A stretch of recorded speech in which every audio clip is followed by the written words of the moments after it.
白術のやついないみたいだな。先生かい？今日は休みだから患者さんが来たら直接奥の部屋にって言ってたよ。あ、そうだったのか。おばあちゃん、ありがとな。奥の部屋に行こうぜ。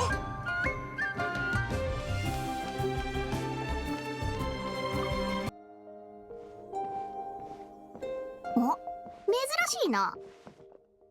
お二人ともお久しぶりですね。いかがなさいましたか？こいつなんか最近疲れてるみたいなんだ。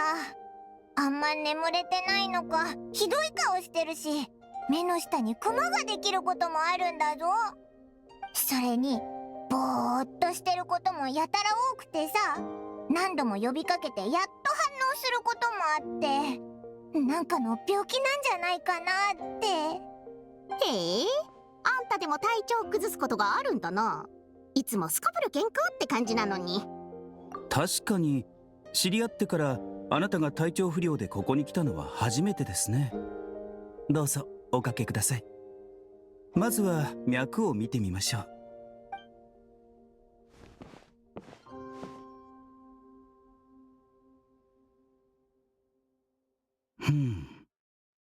白術、すごく真剣な顔だぞ。まさか本当に良くないのか？顔色は良好、胸膜に異常なし、呼吸は安定、脈は力強くも安定していますね。医者としての経験から言えば、あなたの体は健康そのものです。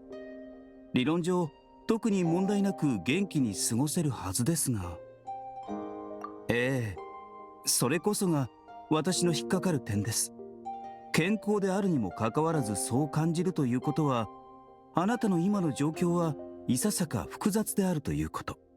体を蝕む病には大抵原因があり、治療法も存在するものです。しかし体の外から来る病となると、医者では処置が難しくなります。体の外って？例えば呪いや不術などがありますが、今の段階では判断しかねます。ただの過労による精神疲労かもしれません。こうしましょう。この病室をお貸ししますから、まずはゆっくりと休んでください。どのような原因であれ、糸口は必ず現れます。対処法を練るにしても、まずは病巣を明らかにしませんと。安心しろ。精神的な病を患ってる人ならたくさん見てきた。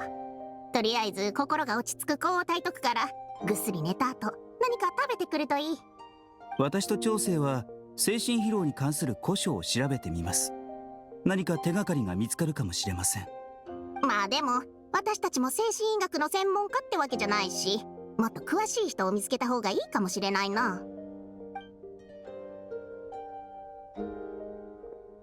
白術と長生にもお前の体調不良の理由がわからないのか。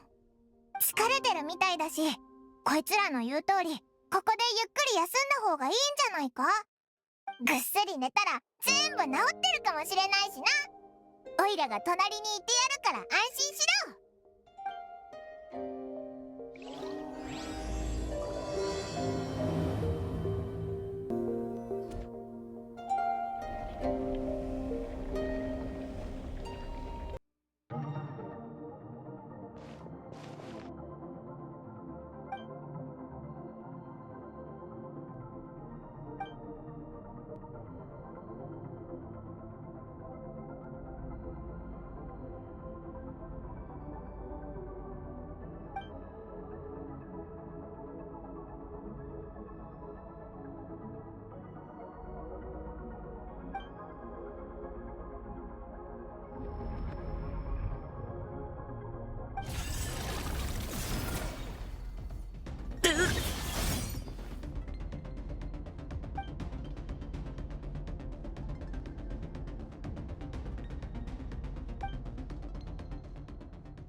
旅人そろそろ起きたらどうだ。お日様も元気に昇ってるぞ。ふわ珍しくオイラの方が早起きだな。もう昼だぞ。どうだ、体調は良くなったか？傷？寝てる間にどっかぶつけたのか？どれどれ。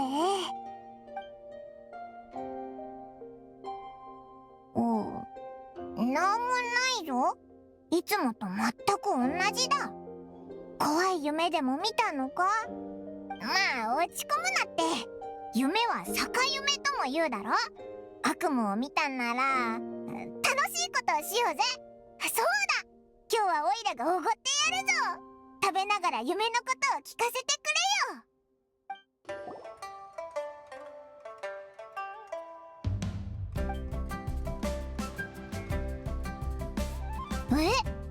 霧に包まれた場所にいてトゲに刺される夢を見た？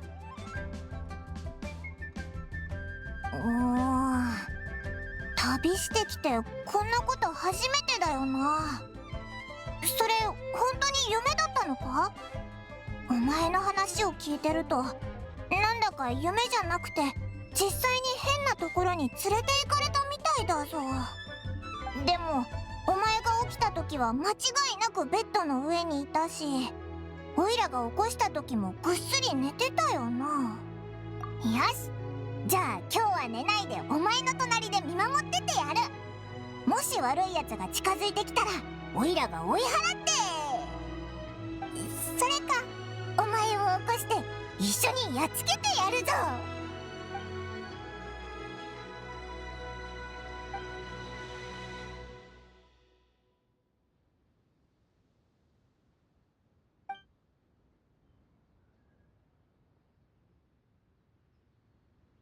亡くなったみたいか？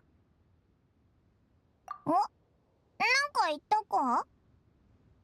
肉体は完全であっても魂が欠けている。このまま放っておけば心が枯れてしまうだろう。うわー、びっくりした。お前は覚えてるぞ。タルタリアの師匠だよな。確かそう、スカークだ。どうしてこんなところにいるんだ？前にあったのはフォンテーヌの原始大会でだったよな。オイラたちは先にそこを離れたからお前とはそれっきりになっちゃったけど、あとタルタリアがお前を探してたぞ。どうして万民堂にいるんだ？オイラたちに会いに来たのか？さっきなんか言ったのもお前か？いえ、何を見た？警戒心が強いな。まあそれも無理はないか。店主、酒を一杯。ああ、ちょっと待ってくれ。はいよ、自家製で度数は控えめだ。ウサー、チコ魚焼きを追加で。ああ、はあ、こんなに客が入ると分かってたら神格を休ませなかったんだが。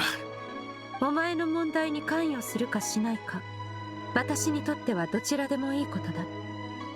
故にこちらから歩み寄るつもりもない。私を信用するかどうかはお前次第となる。もし助けを必要とするなら早めに言え。私がこの酒を飲み終えるまでにな。この近くで軽度のアビス乱流が発生したため、それを調べに来た。お前たちに会ったのは偶然だ。お前の魂は欠けていて、傷口にはアビスに侵食された跡が見られる。これ以上は言わなくともわかるだろう。アビス乱流？魂が欠けてる？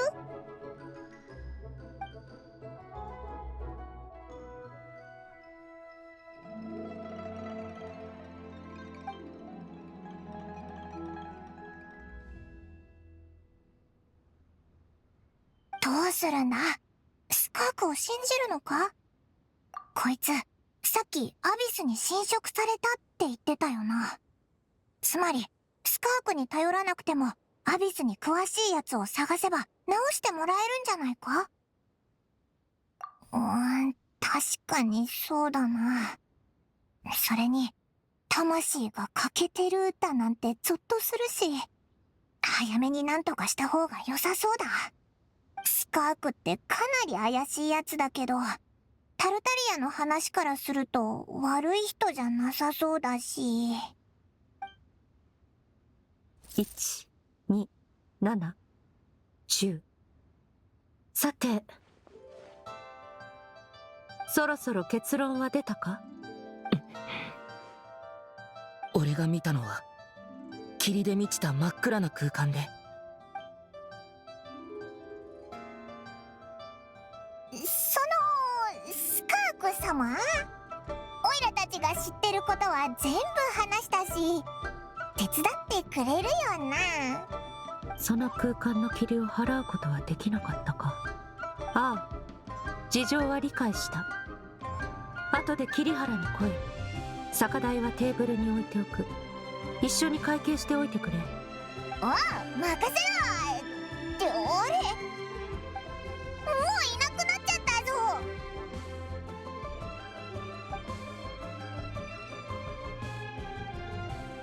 ん？多いな。モラはこれで十分だ。あれ？これはお酒の分だからちょうどいいはずだぞ。酒？お前さんたちが注文したのか？いやいや、忘れたのか？途中からオイラたちと同じテーブルに座ってたやつがお酒を注文しただろ？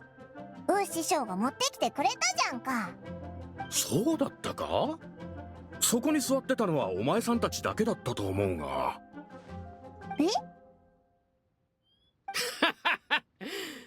師匠、料理に変なキノコでも入れたんじゃねえか？客が原告見ちまってるぞ。そんな、お前もかよ。見てなかったのか？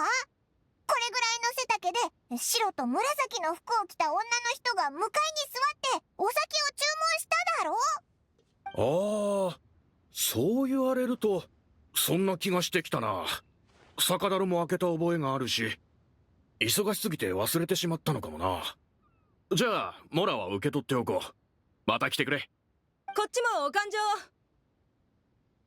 はいよ、ただいま。どういうことだ？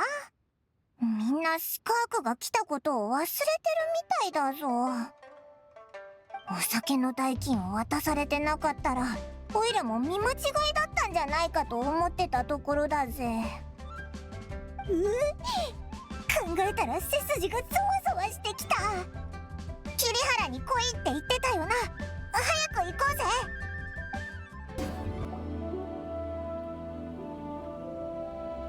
うわ、なんで樹液ハウンドがこんなにいるんだ？みんな忙しそうに何か集めてるみたいだぞ。近づいてみようぜ。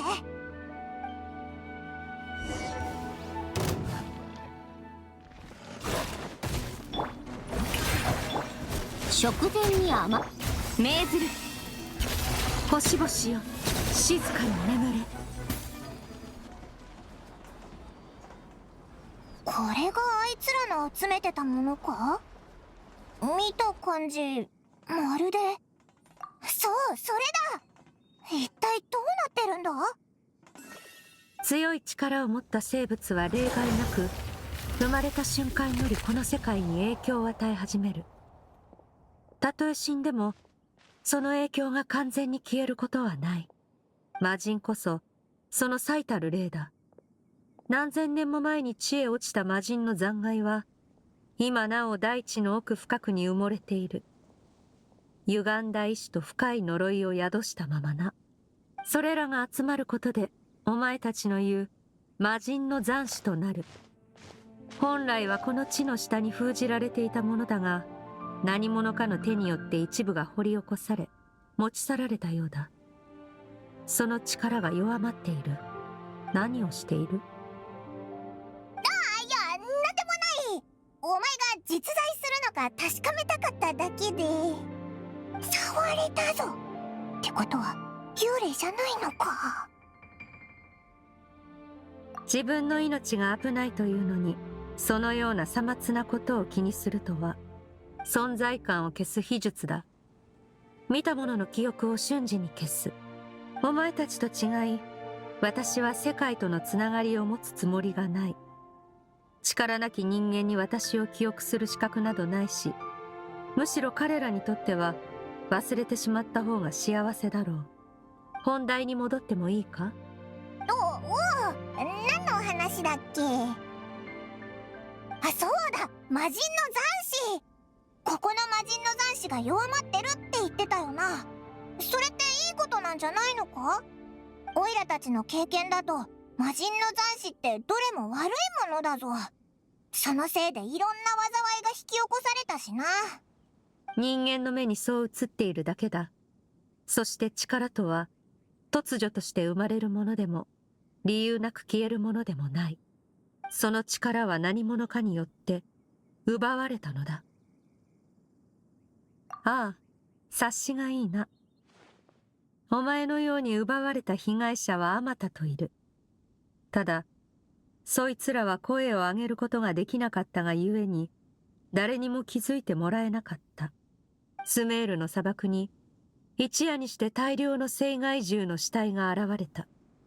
また同時に、地下にあった魔人の残滓が減っていた。魔人の残滓は、相手の狙いの一つに過ぎない。この世界のあらゆる力が多かれ少なかれ流出している。空にある星屑を含めてな。空にある星屑を含めて？この数ヶ月の間で42の星が消えた。カーン・ルイヤでは空にある星屑は地上の強者とつながっているという説がある。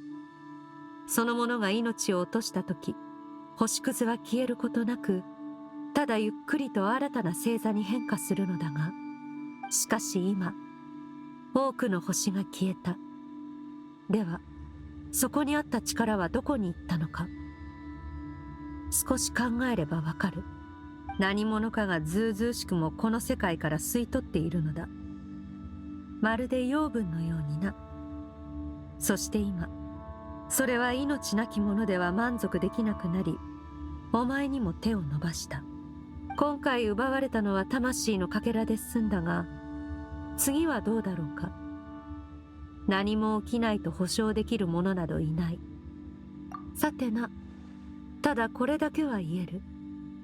お前が失ったものを取り返すのは、決して容易ではない。その者は、ありとあらゆる力を吸収し、今や魔人と並ぶほどの力を、いやもしかするとそれ以上の力を得ているだろう。しかしそれ自体は些細な問題だ。真に重要なのは、魂というのは脆弱な存在だということ。力と力が衝突すれば、簡単に消滅してしまう。お前はオイラたちを手伝ってくれるってことでいいんだよな。互いに利があるだけだ。私も相手の正体を突き止めるのに、お前たちの力を借りたい。やったぞ！お前って強いんだろ？それにアビスに詳しいみたいだし、お前がいれば100人力だぜ！礼はいらない。お前にとっては思いがけない災難だろうが、ただそれを元の生活に戻してやるだけのことだ。私と関係を築くのは必ずしもいいことではない。覚悟しておけ。私たちは同じ道を歩むものではない。互いに借りを作らないのが一番だ。私はお前を利用して情報を収集し、ついでにそのなくしたものを取り戻す。それだけの話だ。このようなこと、私たちの人生ではさじに過ぎない。私の言葉を覚えておけ。さあ、ついてこい。うわぁ、協力するって言ってくれたからちょっとは仲良くなれるかと思ったけど、原始大会にいた時と同じでツンケンしてるぞ。そっちがその気ならこっちだって歩み寄らないからな。そうだ、変なあだ名をつけてやるぜ。何にしようかな。よし、冷凍スミレ売りにしよう。いひひ、冷たい態度を取る方が悪いんだぞ。とにかく今はお前の魂のかけらを取り戻さなきゃだな。早く後を追おうぜ。何かいい方法を知ってるかもしれないぞ。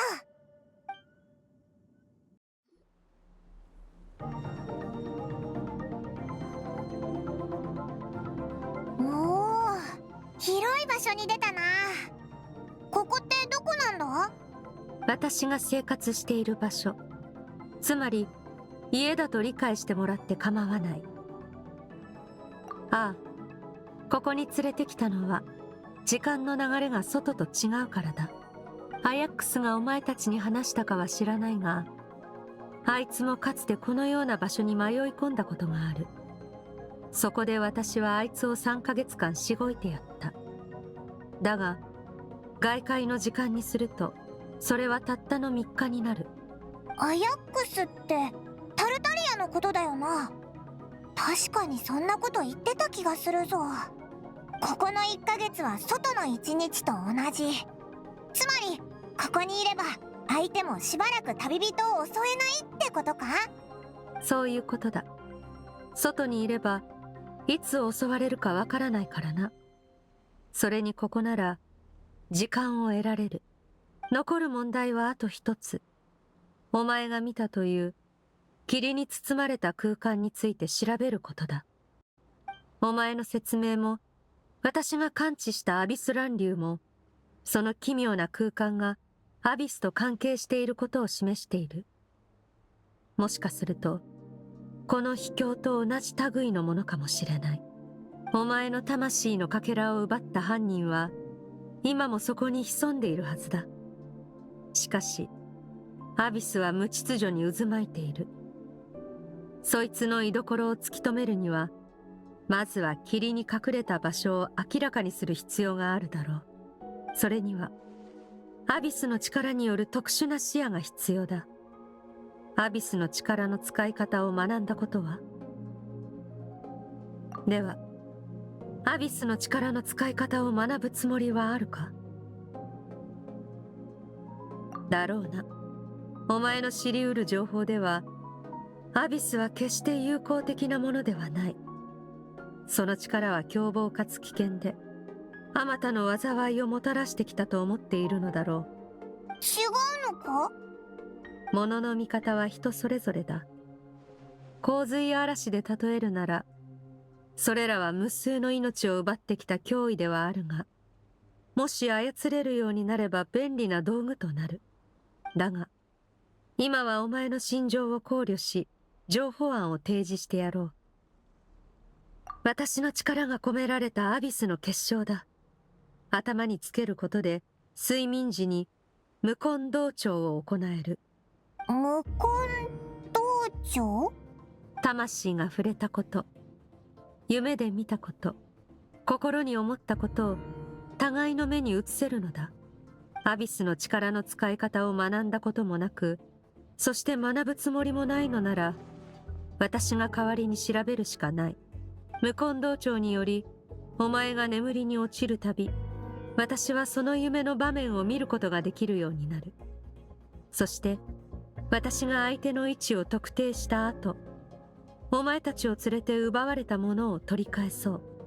ああ、わかりやすい作戦だな。今回は状況が特殊だ。さっきも言ったが、たとえ順調に相手の居所を特定できたとしても、お前の魂のかけらを取り戻すのは容易ではない。念のため、お前に修行をつけてやる。お前がこいつを鍛えるのか？じゃあ今度からタルタリアのことを先輩って呼ばなきゃだな。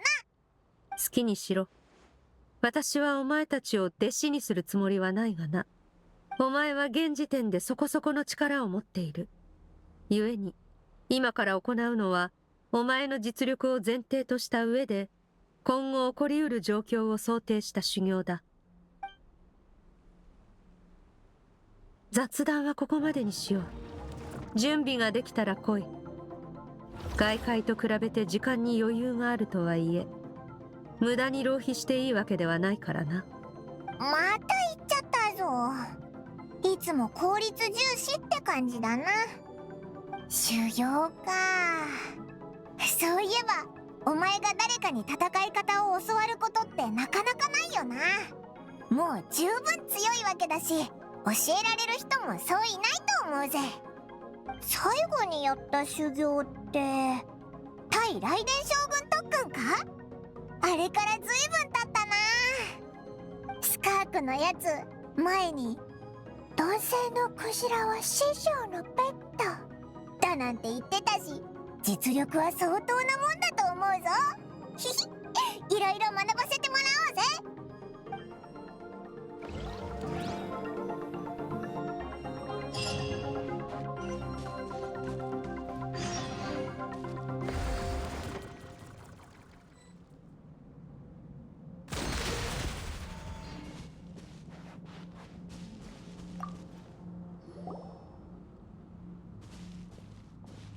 準備はできたか？いつでもいいぜ。これより始める修行は剣術、元素力、状況判断の3つに分かれる。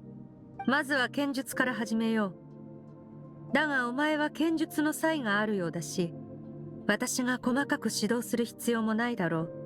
長い旅の中で剣の達人とそれなりに出会ってきたはずだ。意識するしないにかかわらず、その技を吸収しているんじゃないか？そうだな。ガイア、ジン団長、国政、それからカズハにアヤカ、いろんな国でお前みたいな剣士に出会ってきたよな。そいつらと腕比べしたり、剣術について語り合ったりしてきたし、ひひ、ついにそれが役に立つ時が来たぞ。喜ぶのはまだ早い。剣術とはただ技を極めるだけでは不十分だ。強くなるためには自分の型、言い換えるなら流派を持つ必要がある。人体に例えると流派は骨格、すなわち枠組みや土台となるものだ。そして技はその骨格に付随する血肉であり、力を表す。剣術が上達する過程は人間の成長とよく似ている。骨格が成長しても、それに血肉がついていけなければ脆くなってしまう。逆に、血肉ばかりが成長し、骨格がついていけなければ、無駄が多くなり力を生かしきれない。自分自身を見つめ直せ。これまでの経験を振り返り、何がただの技であり、何が新たな剣術の体系となり得るかを見極めろ。そうすることで、すべての観察と思考の積み重ねを実践に活かせるようになる。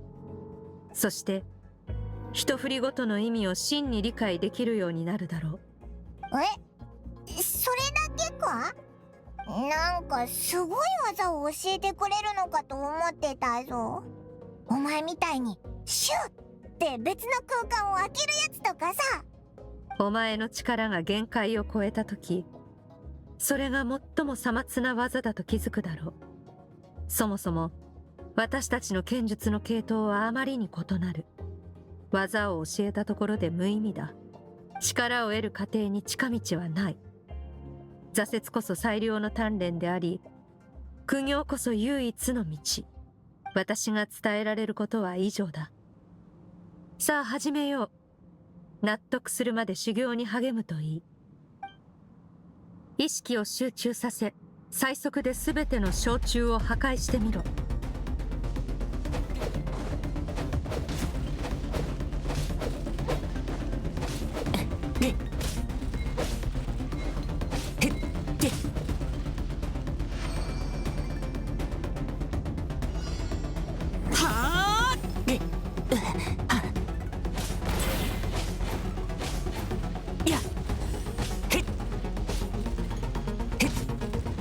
おいら、目が回りそうだぞ。大丈夫か？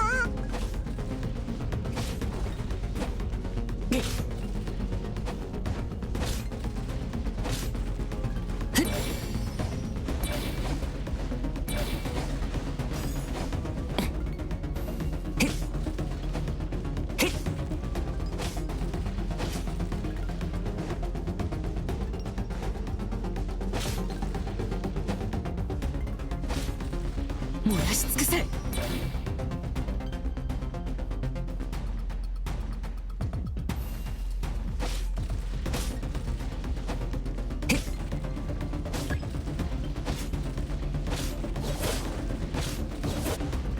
でやは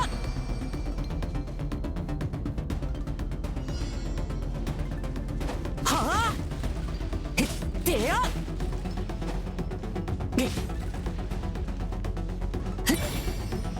あ落ち着け。慌てるな。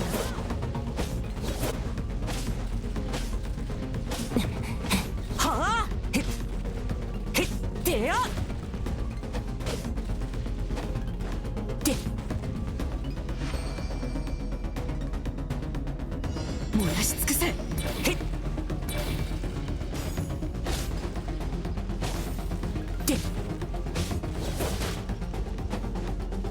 はあでやだ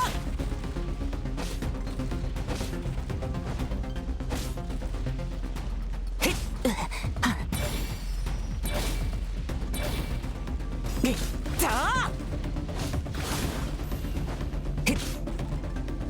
でやはあ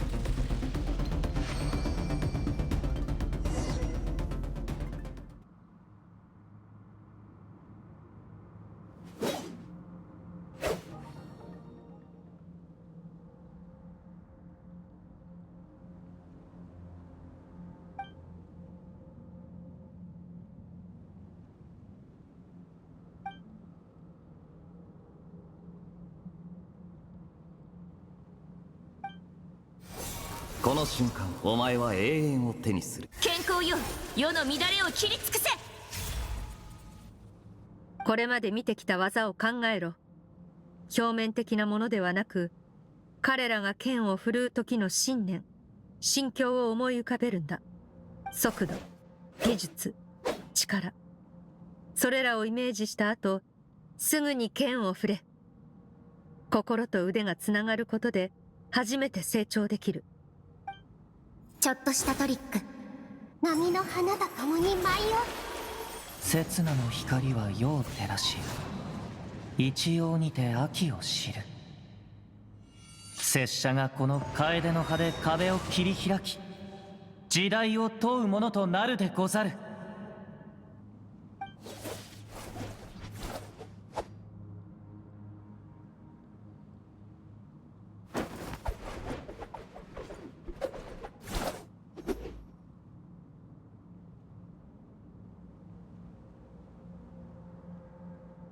疲れても止まるな。代わりに心を空っぽにしろ。その状態のまま剣を振れ。無駄な動きを排し、剣を腕の延長とみなして自在に操るんだ。名月や夜をどっぽす傍らに悪竜バスもまた一挙。コカオギサイウルコウ。雫が羽を湿らせて一瞬で消えてしまうのに、白鷺は水に踏み入れただけでなぜ恨み事を吐くのでしょう。稲妻上里流太刀術免許開伝。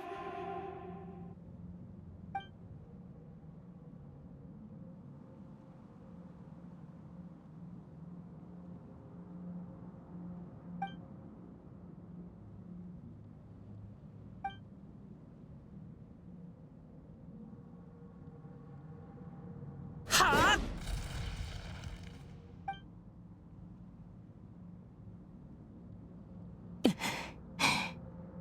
新たな剣の境地を得られたようだな。この修行はここまでとしよう。やったー！お前ならきっとできるって信じてたぞ。どうだ今の感覚は。それもそうだろう。修行中、時間はすぐに過ぎ去っていく。お前はもう何日も休憩をしていないのだからな。すっごく集中してたから声かけられなかったけど、おいらはもう何回も寝てるぞ。今は寝るといい。私もそろそろ休む。それに、夢でまた霧の空間に行ってくれれば、調査も早く進む。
ク、どうしてまた学校をサボったの？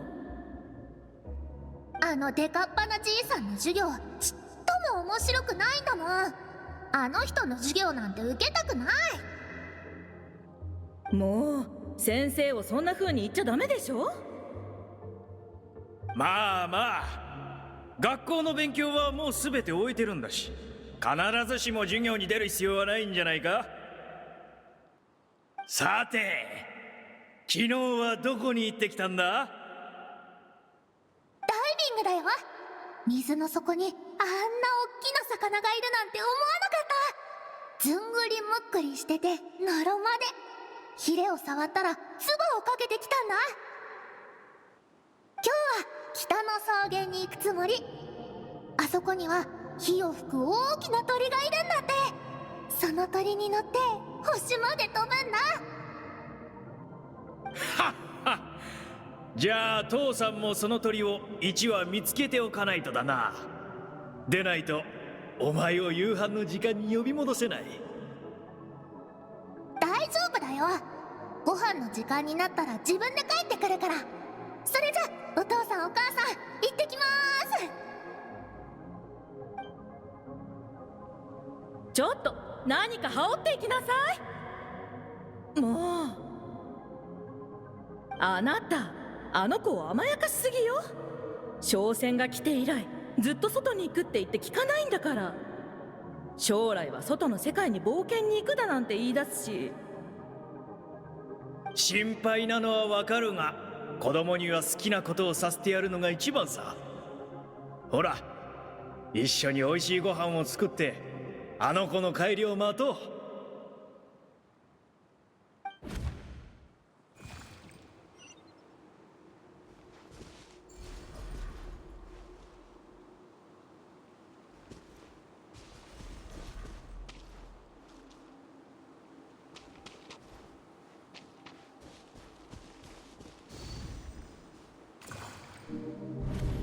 我が上にある星空。星の先には何があるんだろう。ずっと続く高い山？終わりの見えない雪原？それとも商船に乗ってた人たちが言ってたみたいに空よりも高い家があるのかな。私と同じように宇宙が大好きでこういうことを考えてる人はきっと他にもいるはず。その子たちと友達になりたいな。一緒に船に乗って世界の隅々を見て回るんだ。早く大人になりたい。外の世界ってすっごく面白そうだし、早く見てみたいな。お腹すいた。そろそろ家に帰ろっと。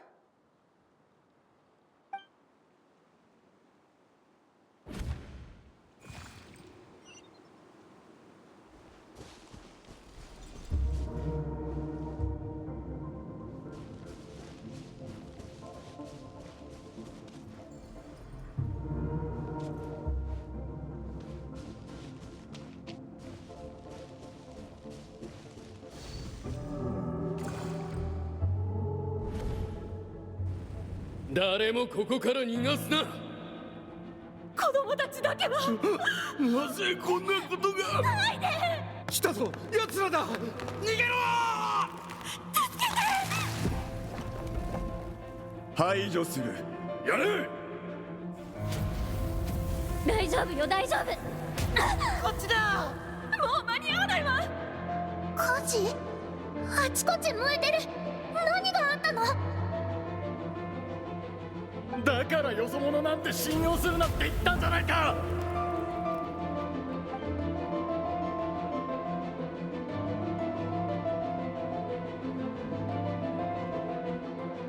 なんでよ。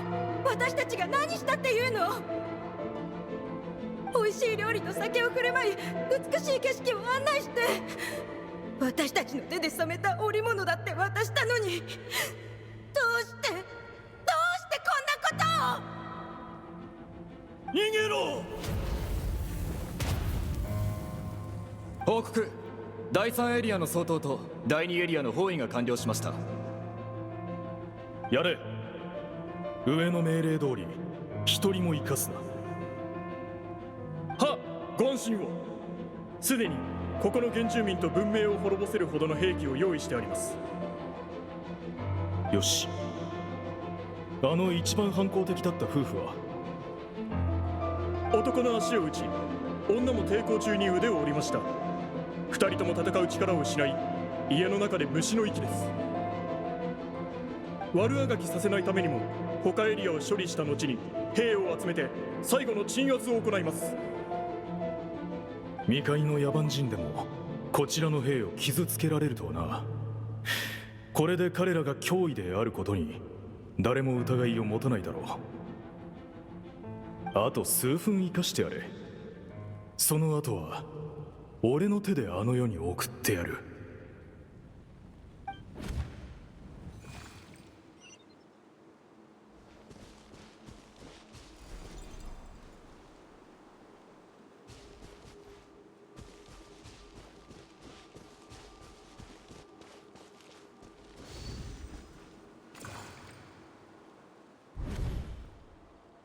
お父さん、お母さ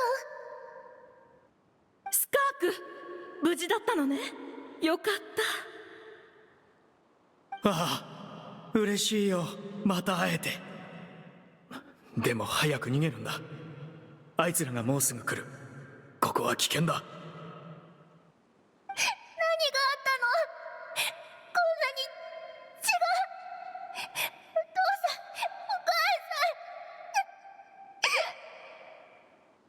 ん。ここだ。他の部隊にも包囲するよう伝えろ。スカーク、走りなさい。誰も信じてはダメよ。遠くへ逃げるの。私たちは死ぬことなんて恐れない。でもあなたには生きてほしいの。とても賢くて何にでも興味津々ね。スカーク、あなたはきっと勇敢でどんな困難にもくじけない大人になれるわ。もし父さんたちに会いたくなったらこの曲を弾くんだ。覚えておきなさい。命は輝くべきものだ。暗闇に押しつぶされちゃいけないよ。ドアを壊せ。こんな状況でくだらない楽器をいじる余裕があるとはな。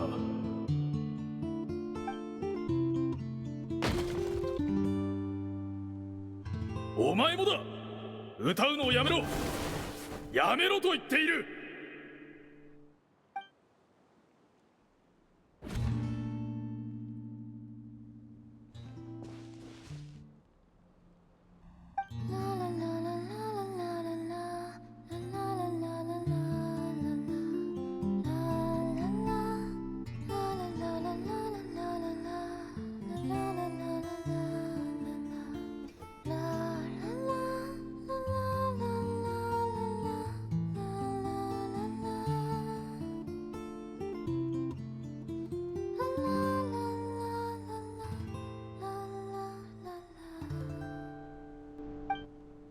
目が覚めたか？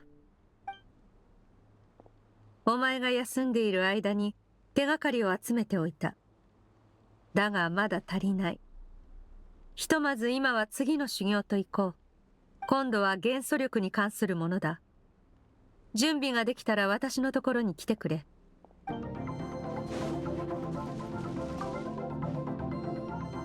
なあ、深淵の中って不思議だよな。昼も夜もなくて時間の感覚が狂ってくるし、意識して数えてなきゃ何日経ったかもわからないぞ。でも不思議なことにお腹はすくんだよな。おいらなんか食べてくるぜ。修行頑張ってくれよ。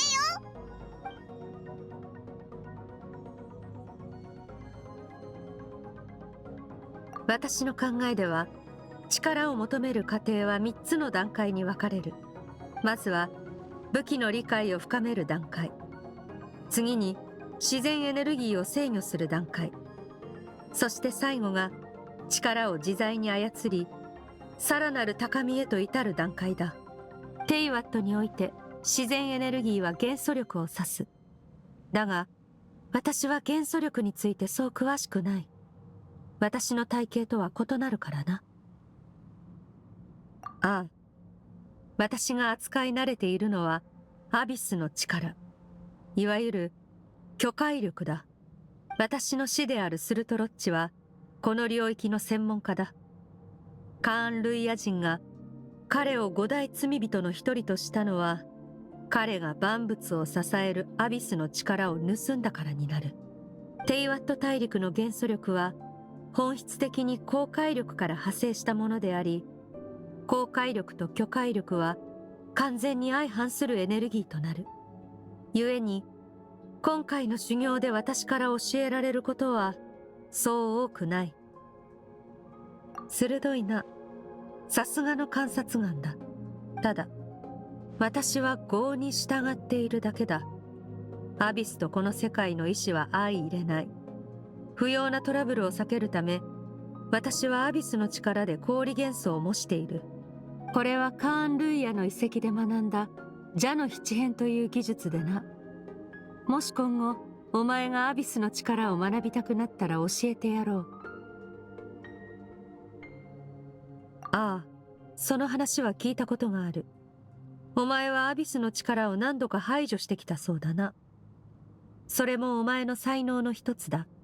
だが、それは本当に浄化だろうか。言ったと思うが、力とは突如として生まれるものでも、理由なく消えるものでもない。あまり考えたところで仕方ない。まずはその元素力を鍛え、あらゆる問題に対処する力を身につけることだ。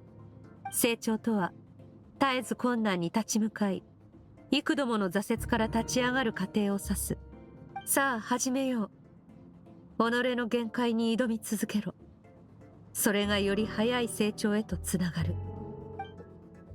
風の力を使い、ここをきれいにしてみろ。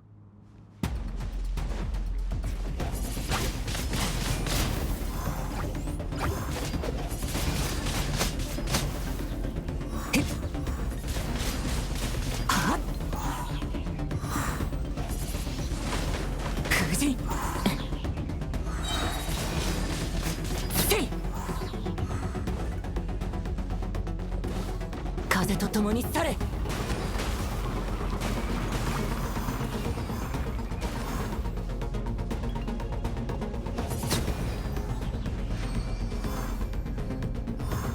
よく観察することだ。戦場では使えるものを全て駆使し、勝利の天秤をこちらに傾かせることが何より重要になる。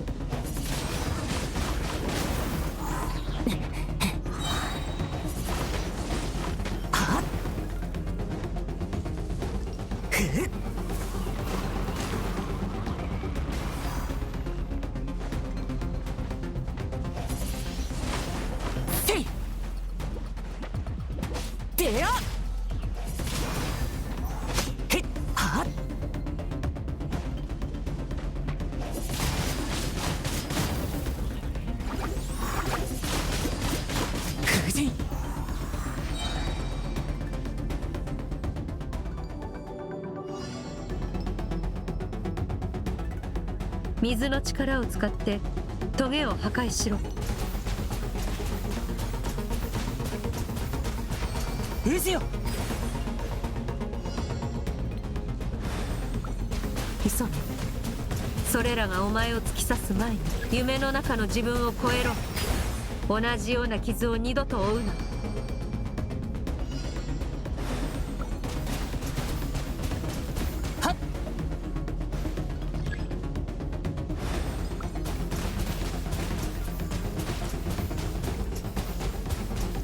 行け。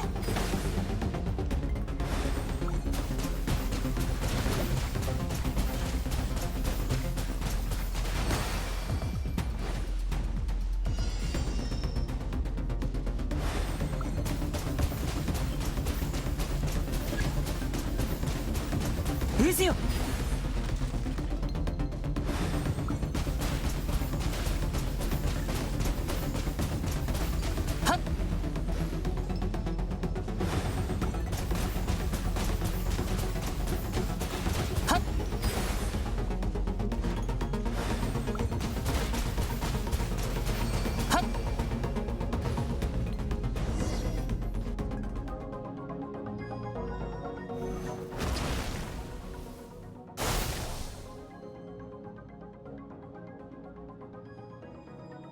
お前は自分が特別だと認識すべきだ。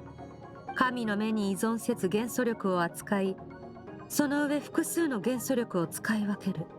つまりお前は神に認めてもらう必要がなく、その力はこの世界のルールを凌駕していることを意味する。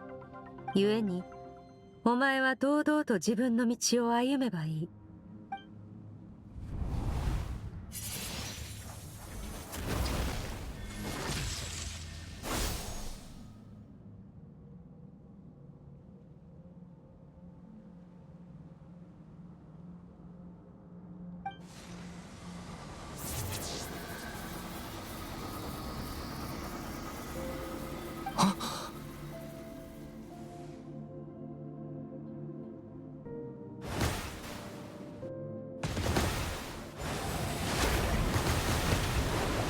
よくやった。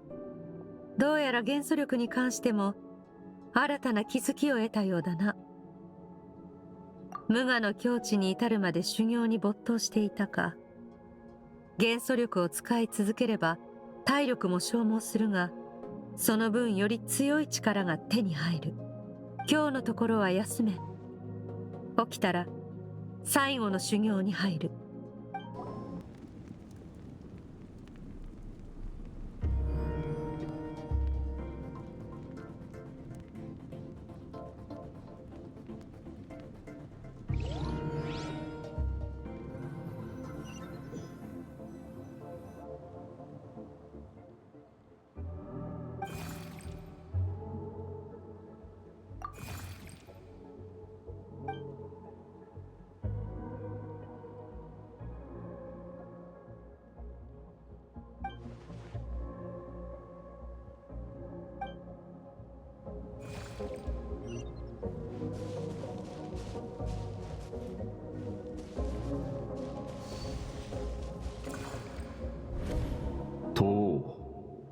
強さの秘訣とは何だと考える。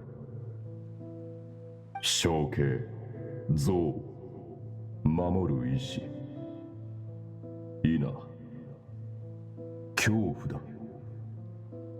家族が消える恐怖、文明が崩れ去る恐怖、孤独に苛まれる恐怖、死の恐怖。恐怖こそが進化の源だ。それは人類が自然に適応し、苦難を乗り越えるのを助けてきた。人類は恐怖に打ち勝つ過程で、自分自身、そしてあらゆるものを超越し続けてきたのだ。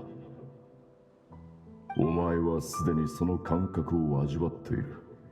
つまり、進化する資格を手に入れているということだ。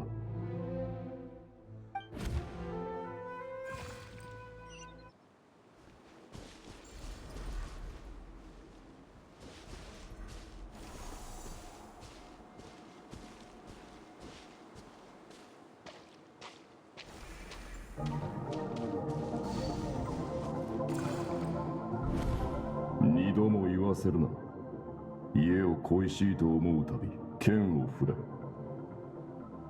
でも師匠、腕がちぎれそうでもう上がりません。ちぎれる気配などないが。ちぎれようとも振れ。骨が折れる音を俺に聞かせろ。折れたら俺が戻してやる。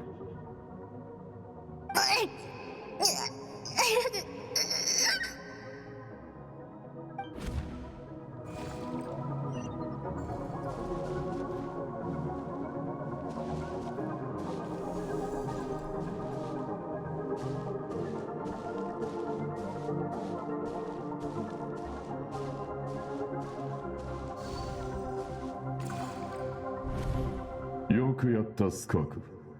今回も生き残れたか。どうだ気分は。寒い、痛い。それはお前がアビスに馴染んできた証だ。血肉が崩れ経絡は引き裂かれる。だが死の淵から戻るたびお前はより強くなるのだ。お前の才能は想像以上のものだな。奴らがその故郷を滅ぼした理由もうなずける。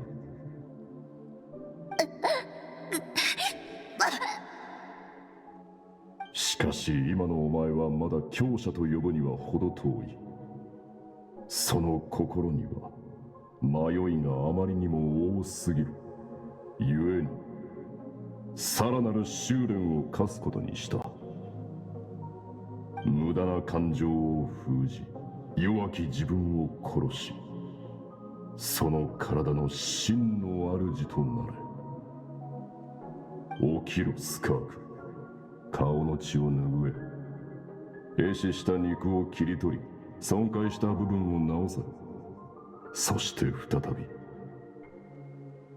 剣を構えろ。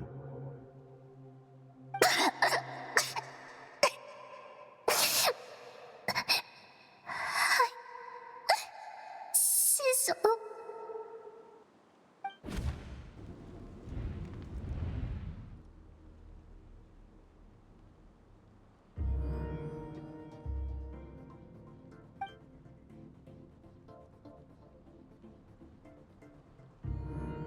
おはよう。よく眠れたか？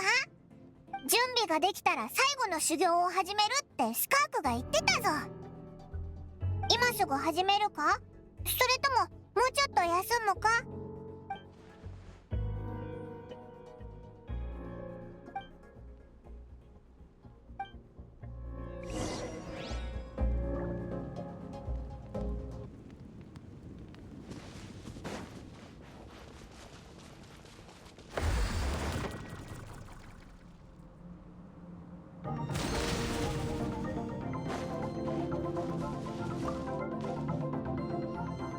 これまでの修行でお前の剣の腕は飛躍し、元素力を操る能力もより進歩した。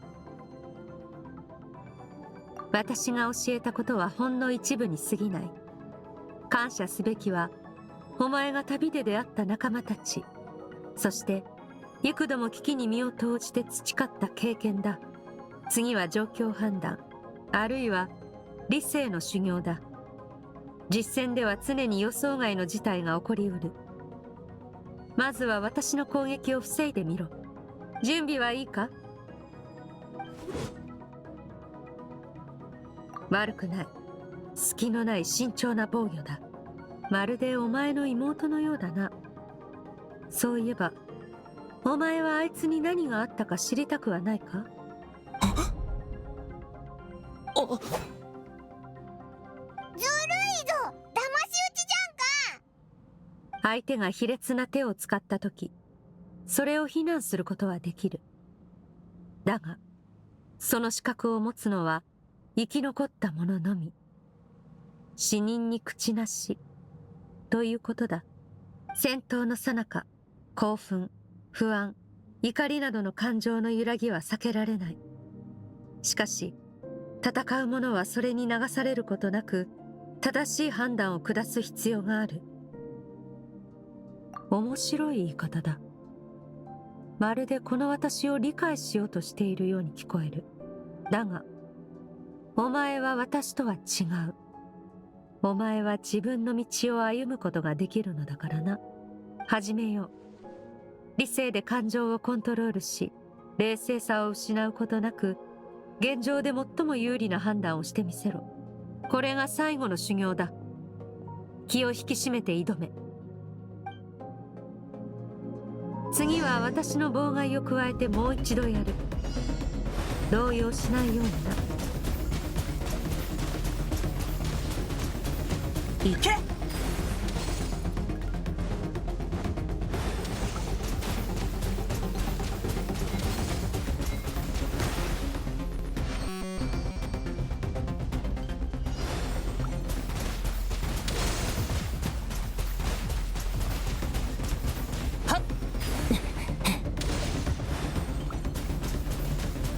行け！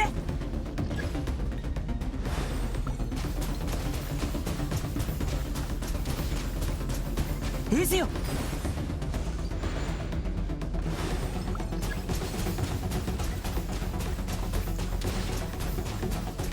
エゼオ、エゼオ、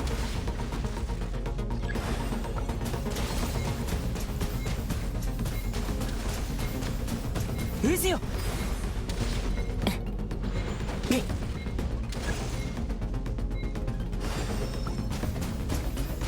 エゼオ、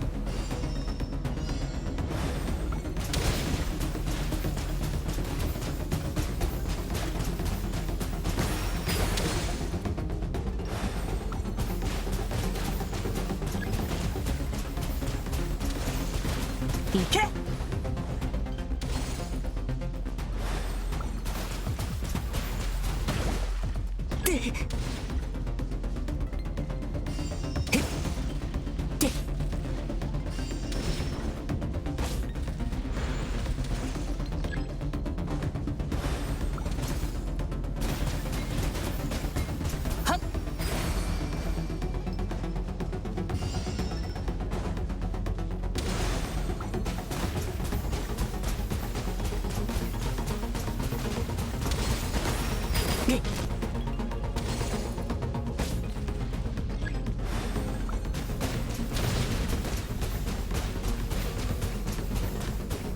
行け。で、へっはあ、でやでだあ。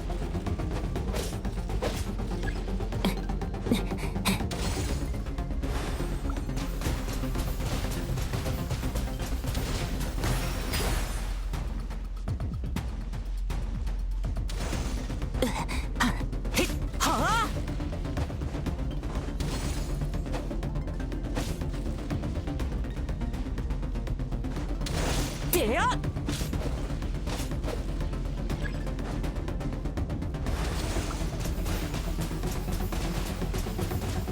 よくやったな。予想を上回る結果だ。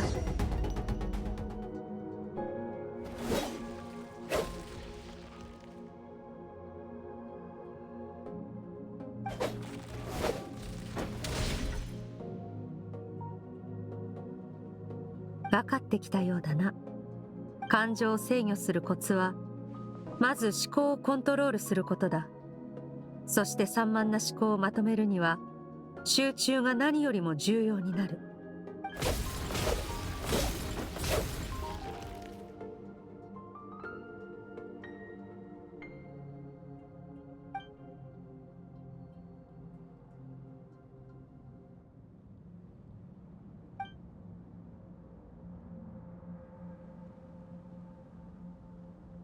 その心には迷いがあまりにも多すぎる。故にさらなる修練を課すことにした。無駄な感情を封じ、弱き自分を殺し、その体の真の主となれ。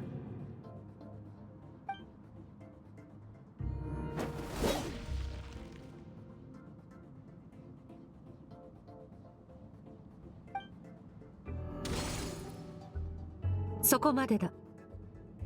雑念が生じているな。目を見ればすぐにわかる。だがそれも仕方ないだろう。人間は長時間集中するのが苦手だからな。いつかは限界に達するものだ。冷静さを保つことは簡単なようで、その実、剣や元素力の修行よりもはるかに疲れる。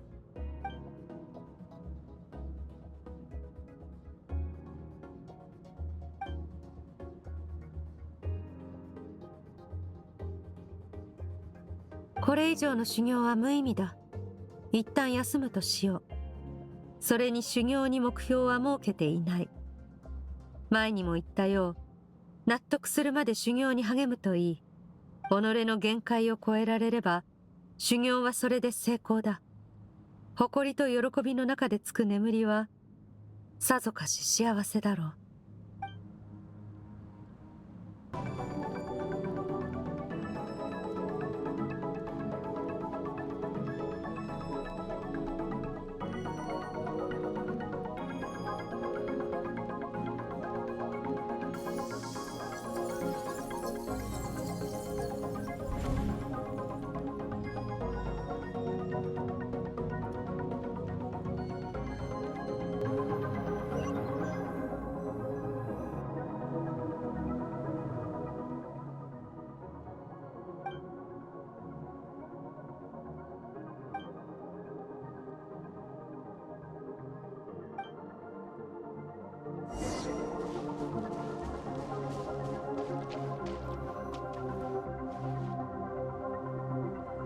まさかあの恐ろしい巨人を倒すなんて、さすがスカーク先輩ですよ。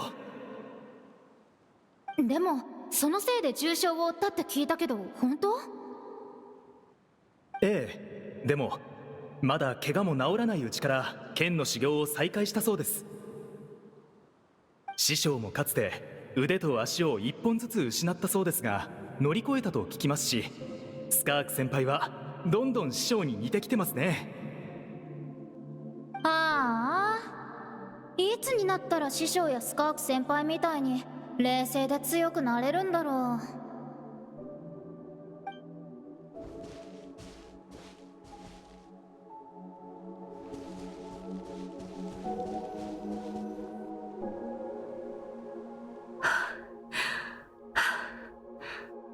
まだだ、まだ足りない。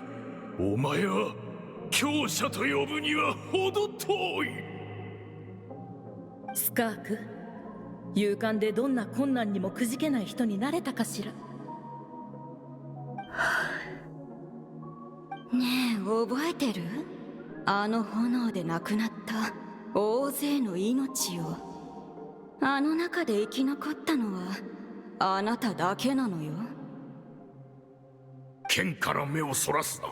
お前に休む資格などない。知りたいことがたくさんあるの。船に乗って宇宙を探検して星たちにいろいろ教えてもらうの。大きくなったらきっと。これが終わったらお前は過去の自分に別れを告げるのだ。さらに強くなるために。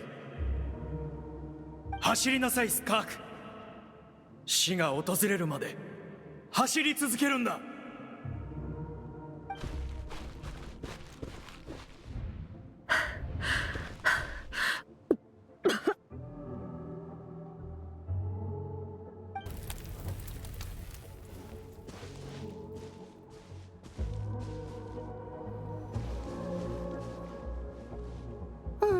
どうしようかしら。まずあなたに新しい身分を考えてあげなきゃよね。天外の人って名乗るのもおかしいし。そうだ、地底から来たっていうのはどう？あなたもカーン・ルイヤのことわざを知ってるでしょ。我々が宇宙に行こうと深淵に落ちようと違いはない。いずれも未知の暗闇なのだからって。この星に来た以上、ここのルールは守るつもりだ。そう言ってもらえてよかった。それなら私も手間が省ける。お返しに一つアドバイスをあげるね。聞きたくないかもしれないけど、ただ力を磨き続けるんじゃなくて、たまには自分にもっと目を向けた方がいいんじゃないかしら。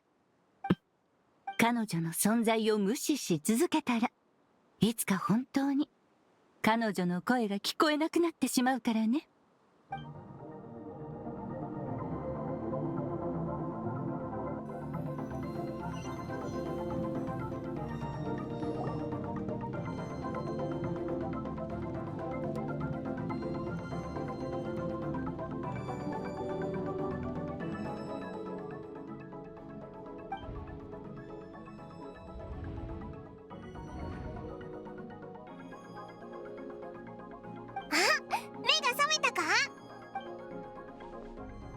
お腹すいただろ。じゃじゃーん、お前のためにステーキを用意したぞ。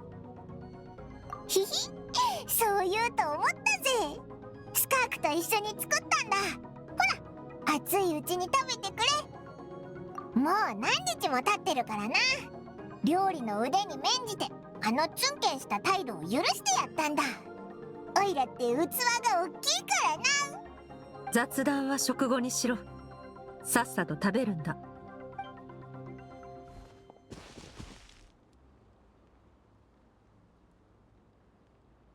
ふぅ、お腹いっぱいだぜ。今度はおいらが寝る番だ。出発する時になったら起こしてくれ。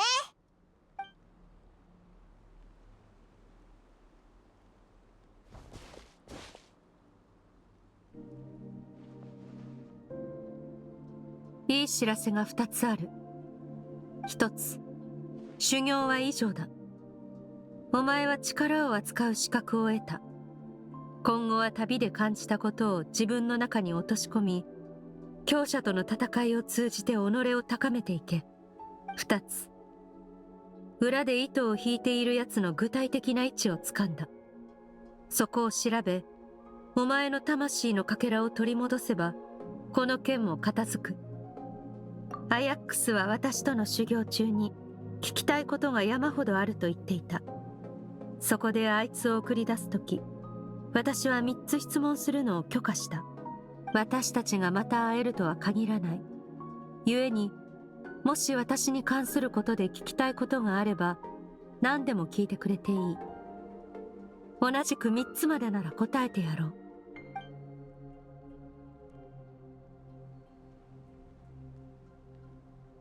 君は本当にテイワット人なの？最初から予想外の質問だな。なぜそう思った？ごめん。無根道長をしてる間、君の心にある記憶を見てしまったんだ。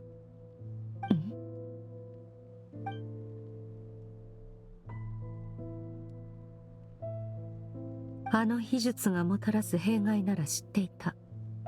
故に心を閉ざしていたのだが、たとえ無根道長しても、お前には果てのない暗闇しか見えなかったはずだ。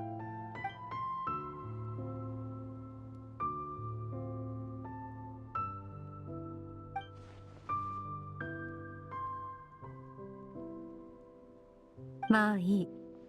どこかにほころびがあったのだろう。ここ最近特殊な状況にあったため、自分のコントロールが緩んでいたのは確かだ。見てしまったのなら仕方ない。だが、そのことは秘密にしてくれ。私はテイワットの人間ではなく、別の星から来た。お前と同じように、星をまたいで旅をしていたと理解してもらって構わない。じゃあ、君は俺と同じ降臨者ってこと？それについては否定する。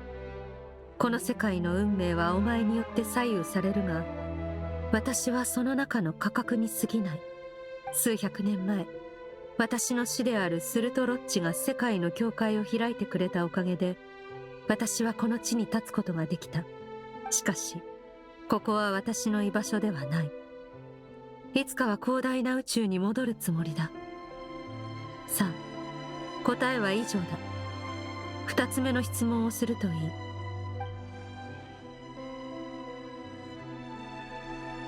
君がテイワットに来た目的は？強くなるためだ。ある事情から一刻も早く師匠に追いつく必要があってな。それにはまず彼の強さの源を知る必要がある。故に師匠が歩んだ道をたどりながら彼に勝つ方法を探している。それが今の私にとって最も大事なことだ。最後の質問を聞こう。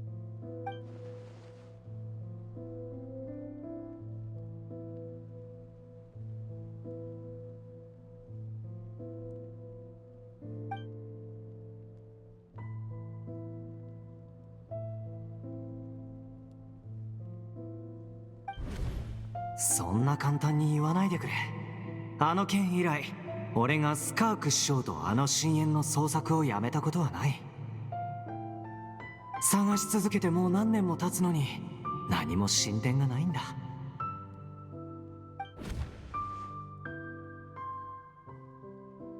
聞きたいことは思いついたか？タルタリアが君のことをずっと探してるけど、なんで会ってあげないの？アヤックスか。あいつはお前とは違う。お前は私と知り合う前からすでに多くの強者と出会い、数々の技を見てきた。それにより独自の心得と経験を持っている。故に私がお前に施した指導は些細なものに過ぎない。だが弟子入りした時のアヤックスはあまりに若かった。何色にも染まる白紙のようにな。子は憧れを抱く人のことを無意識に真似する。しかし長い目で見たとき、それは彼の成長を妨げるものだ。あいつに十分な力が備わったら会いに行こう。それまでは私に会うことを目標に鍛錬に励んでもらうつもりだ。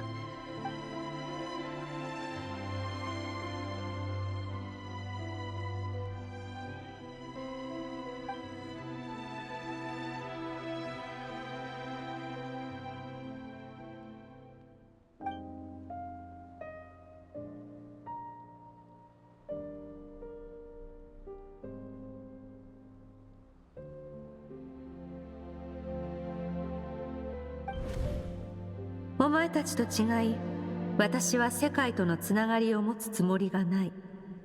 力なき人間に私を記憶する資格などないし、むしろ彼らにとっては忘れてしまった方が幸せだろう。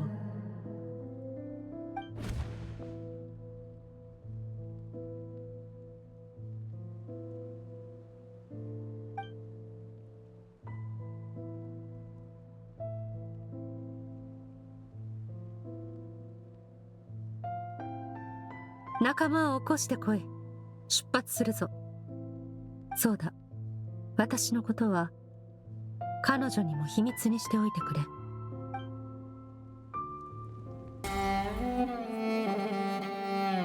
こって双眼巨園の近くだよな。ここを通ればお前の夢に出てきた空間へ行ける。同じ深淵の秘境でもこの先は相手の縄張りだ。慎重に行動しろ。安心しろ。ちゃんとお前の後ろに隠れとくから。ひひお前も無理するなよ。行くぞ。修行の内容を思い出しておけ。もしかすると早速使うことになるかもしれない。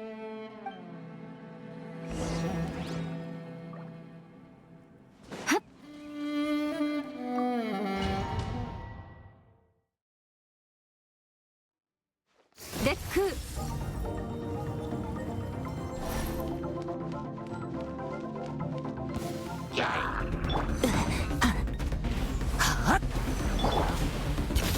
万象よ、巡れ。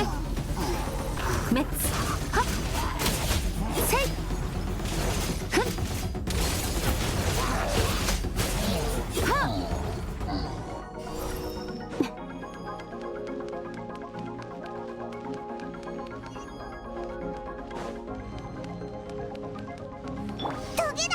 気をつけろ。刺されるなよ。オイラはお前の後ろに隠れとくぞ。任せたからな。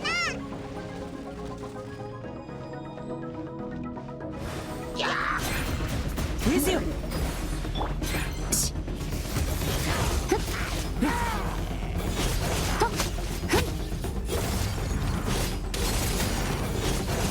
ここで何をしている？何者だ。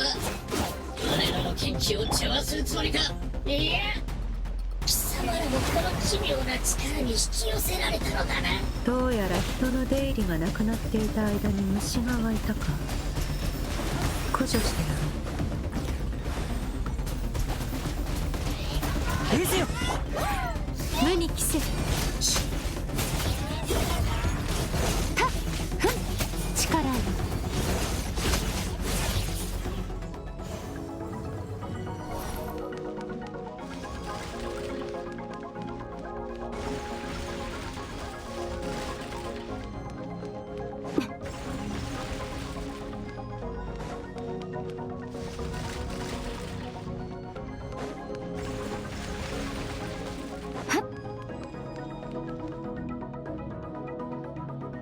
行き止まりだ。ここが敵の隠れ家なのか。霧が濃すぎて何も見えないぞ。襲撃に遭い魂のかけらを奪われたのはここだな。かけらのありかを探知できるか。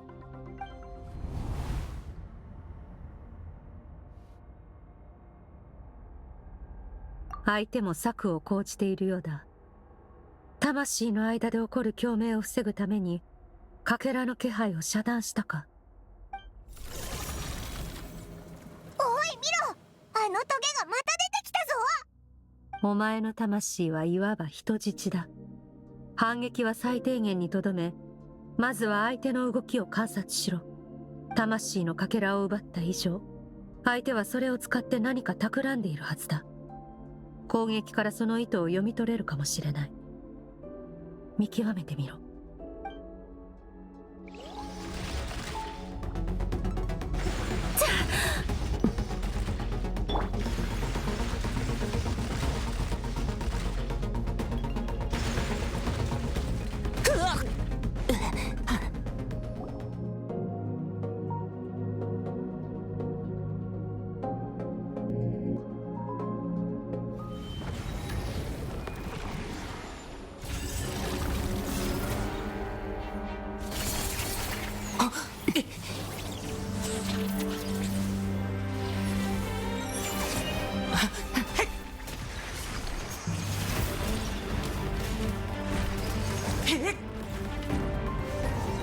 先ほどから狙いは私のようだ。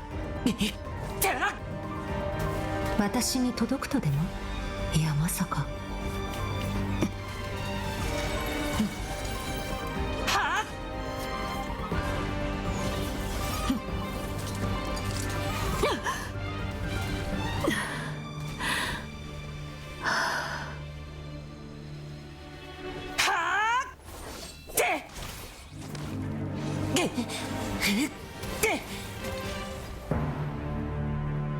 大丈夫？今のは一体？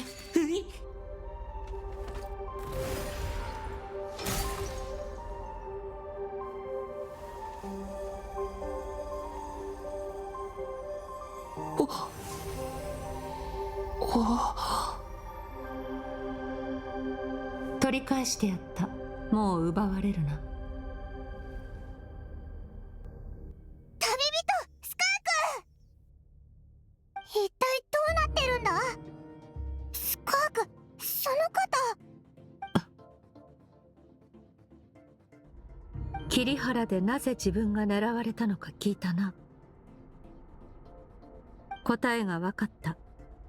相手はお前の強さだけでなく、そのアビスを浄化する力を欲していたのだろう。浄化の本質はさておき、それを利用することでこれまでになせなかったことをなそうとしている。私をひるませ力を奪うといったようにな。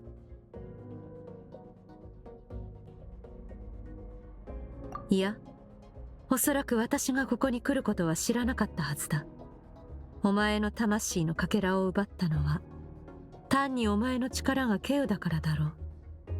先ほどは必要に駆られて使ったに過ぎない。いわゆる運命というものがこの世にあるのなら、このようなつまらない偶然を指すのかもしれないな。だが私たちにとっても好都合だった。お前の力が使われるタイミングが分かれば、それを逆手にお前の力を取り戻すことができる。気にするな。さて、腹は満たされたか？質問に答えてもらおう。なぜお前が鈍性のクジラの権能を持っている？鈍性のクジラ？あ、言われてみればあのトゲ、鈍性のクジラの頭に生えてた角とそっくりだったぞ。その権能はお前が自分の力で得たものではないな。それにもし鈍性のクジラを倒せるほどの実力があるのなら、魔人の残滓などという不完全な力のために駆け回る必要もないはずだ。となると可能性は一つ。お前は私の師匠極悪鬼スルトロッチを知っているのだろう？極悪鬼スルトロッチ、お前が悪と言われるなど。スルトロッチ。頭まで力に侵食され、対話能力が低下しているようだな。待て、私はまだ。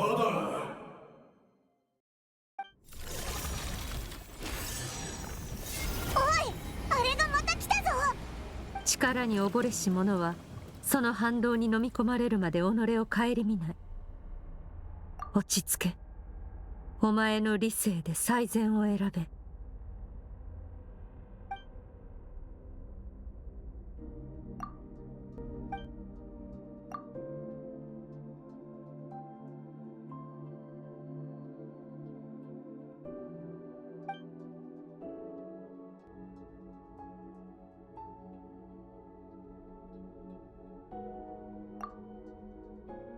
勝敗を決めるのはこの瞬間とは限らない。正しい判断だ。お前の魂のかけらを取り戻せたのだから、今回の目的は果たせた。敵の首はまた後日いただくとしよう。引くぞ。今回はお前が先導する番だ。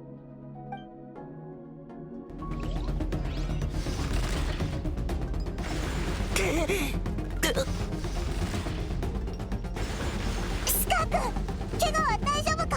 この程度であればすぐに治る。私の心配をするよりも自分の安全を考えておけ。うわー！トゲが降ってきたぞ！早く逃げろ！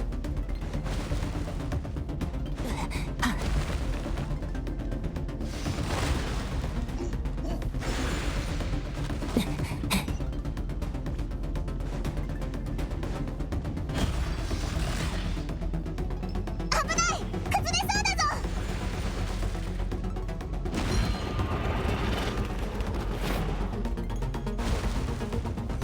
まさか同性のクジラが関わってるなんて。お前はとっくに気づいてたのか？予想はしていた。故に調査を始めたのだ。だがはあ、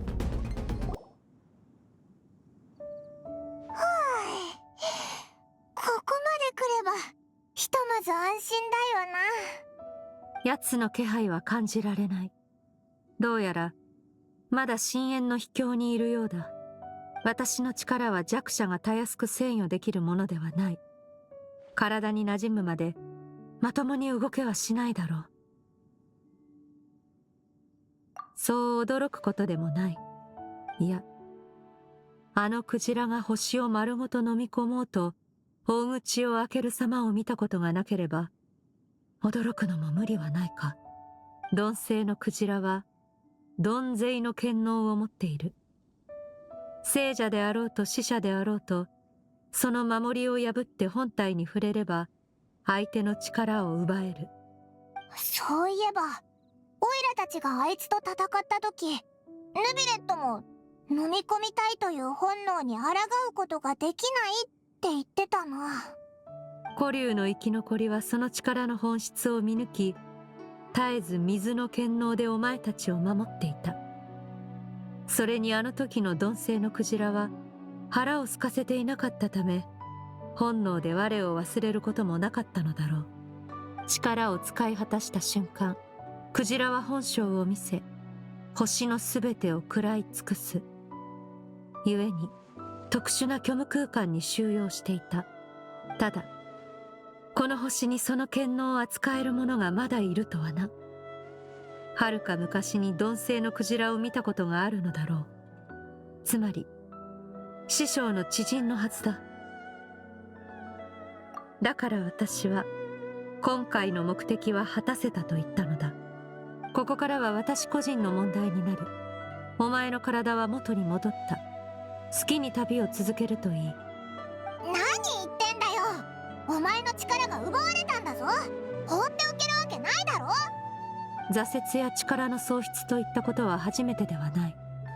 谷底に落ちたのならさらに強くなって崖を登るまでだ。そうだとしても、もしお前の怪我が治る前に襲われたらどうするんだよ。しかも力を失ってるんだろ。前みたいにシュッって深淵の扉を開けられないってことじゃんか。オイラたちとしばらく行動したって別に悪いことないはずだぞ。お前たちの考えはよく理解した。これを受け取ってくれ。それは普段モラを入れているものだ。この世界で生きていくには金が必要なんだろう。それくらいの常識は持っている。しばらく世話になる。次の行動が決まり次第出発するとしよう。なあ、スカークからもらったポーチだけどモラがかなり入ってるぞ。バイトでもしてるのか？いや、万民堂での出来事を見る限りあいつがバイトしたらきっと。店長、今月の給料を払ってくれ。ああ、そうだったな。あれ、お前さん誰だったか。きなりそうだぞ。いひひ、あいつに会っても一瞬で忘れちゃうからな。あれ、じゃあこの村はどこで手に入れたんだろう。地下にあった持ち主のいない財宝や魔物の討伐で得たものだ。法は犯していないから安心して使うといい。うわー、聞こえてたのかよ。あれほどの声量で話していれば山の向こうにいても聞こえる。もしかして前にオイラがこっそり言ったあれも。なんだ、冷凍スミレウリのことか。それを言ったのはオイラじゃないぞ。オイラとそっくりなやつがいつも変なあだ名をつけてるんだ。ごめんってば。あの時はお前がツンケンしてたからつい。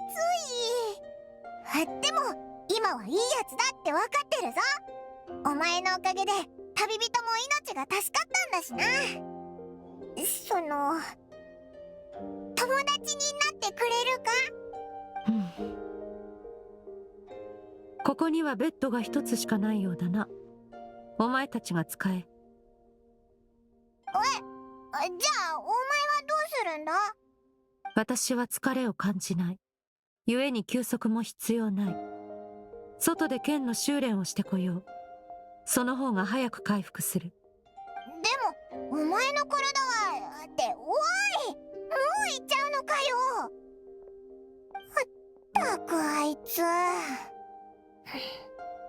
あいいや、疲れたら戻ってくるだろう。オイラたちはふかふかのベッドで寝ようぜ。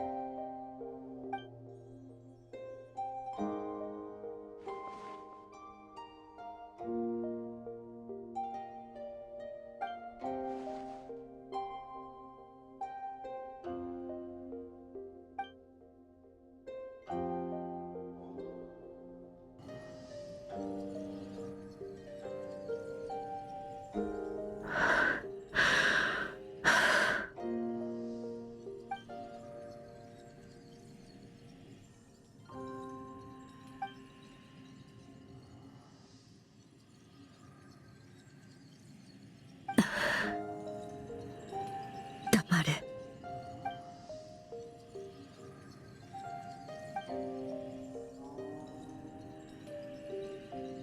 ねえ、覚えてる？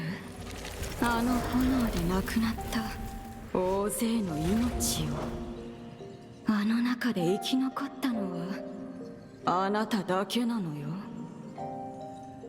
剣から目をそらすな。お前に休む資格などない。走りなさい、スカーク。死が訪れるまで走り続けるんだ。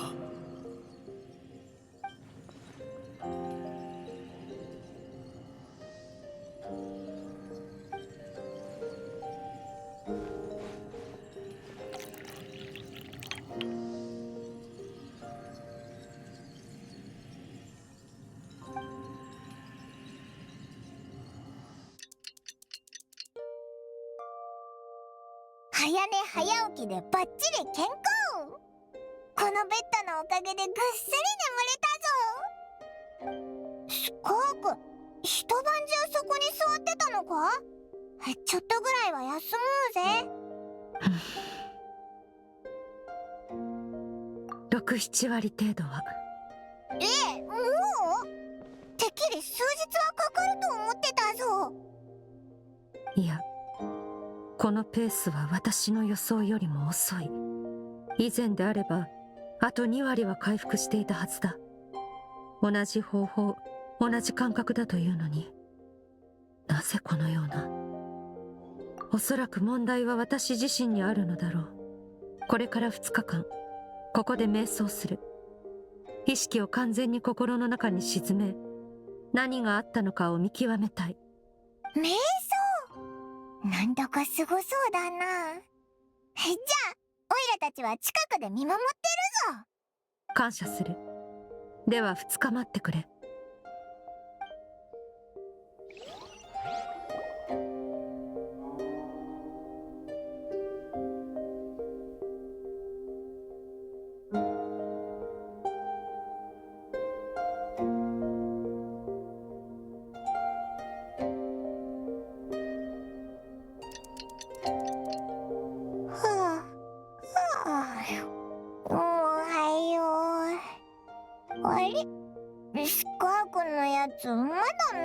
してるのか？でも手伝おうにも何したらいいかわかんないし。そうだ、起きたらきっとお腹ペコペコだろうし、おいら朝ごはん買ってくるぞ。すぐに戻るからちょっと待っててくれ。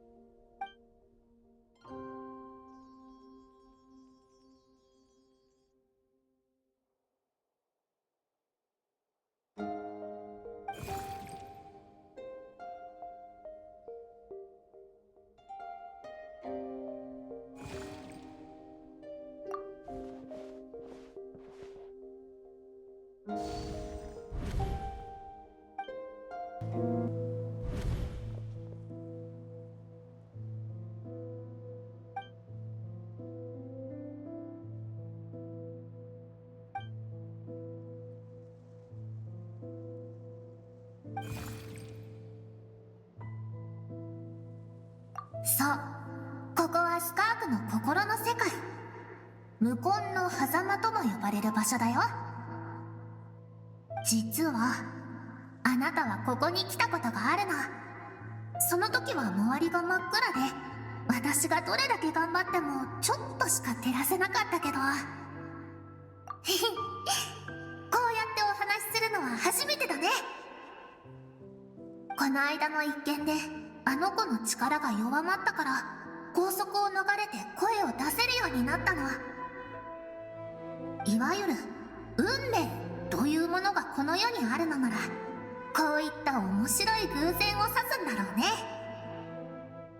あの子のところに案内する前にちょっと聞いてもいいかな。ここを訪れた感想は？気づいてたんだね。その川はスカークの体内を流れる力を具現化したものなんだよ。力はその人の日々の積み重ねや、その人が経験した全てのことから生まれる。だから本来この川は時間のかけらや思い出、感情を乗せて流れていくはずなの。でも見ての通り、川の流れは何度も途切れてきた。スカークが過去の自分を嫌っているから。水面に嫌な過去の影が映るたび、あの子は理性の剣で川と岩を切る。そして挫折に満ちた過去に別れを告げ、決意を心に新たな旅に出るんだ。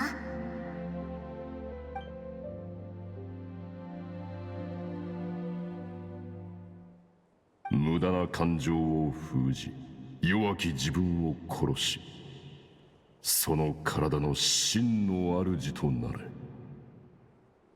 挫折や力の喪失といったことは初めてではない。谷底に落ちたのなら、さらに強くなって崖を登るまでだ。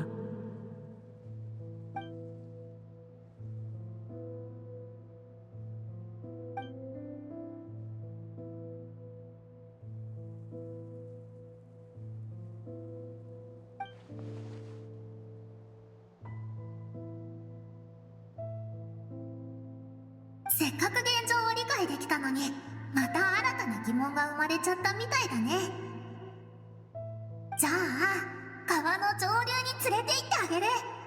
断崖を越えてあの子の心に刻まれた記憶を巡れば、おのずと何があったのかわかるから。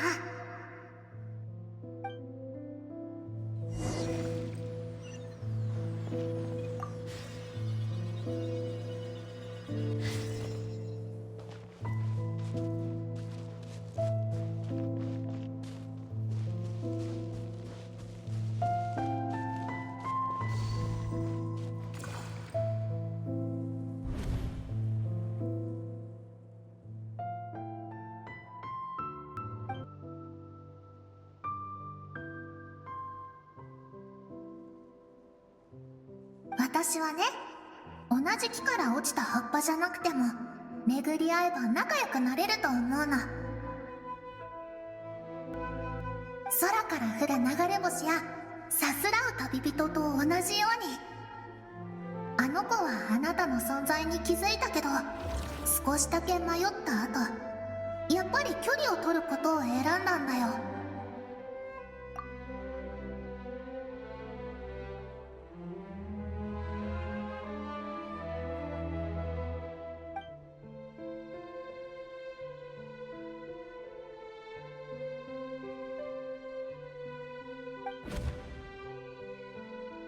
どうしてかなんとなく分かったみたいだね。この世界で彼女は密航者だから、ここの因果に巻き込まれたくないんだろう。でもこの選択にはあの子が昔言われたある言葉が関係している。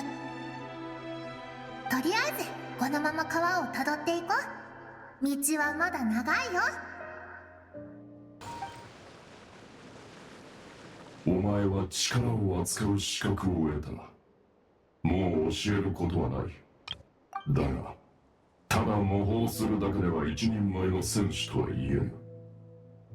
牙は与えた。あとは自らの力で彼の術を見つけるのだ。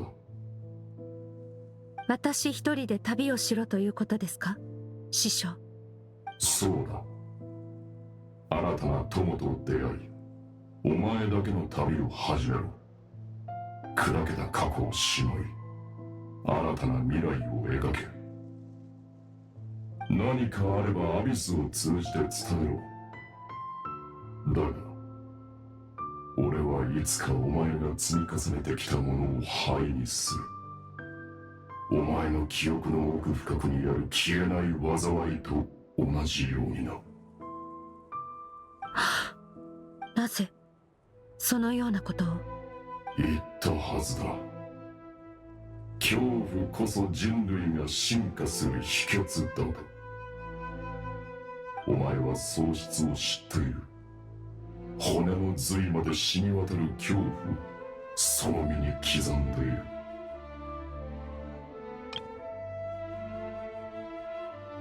だが危険を避け利を取ろうとするのは全ての生物が持つ本能だ。いつかお前の苦痛や恐怖も薄まっていくだろう。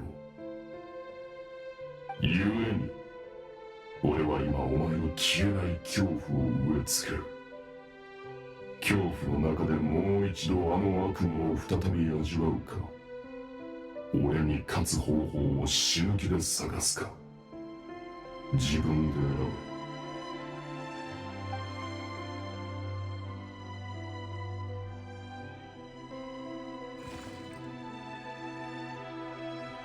べ。スカークの師匠、極悪鬼スルトロッチのかつての姿だよ。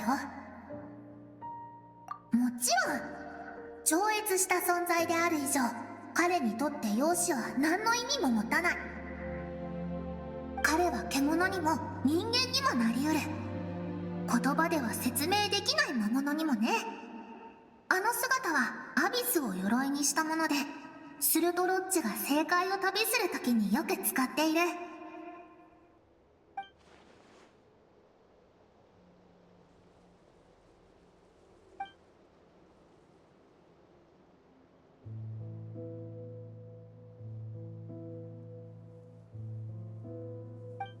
ある事情から一刻も早く師匠に追いつく必要があってな。それにはまず彼の強さの源を知る必要がある。故に師匠が歩んだ道をたどりながら彼に勝つ方法を探している。それが今の私にとって最も大事なことだ。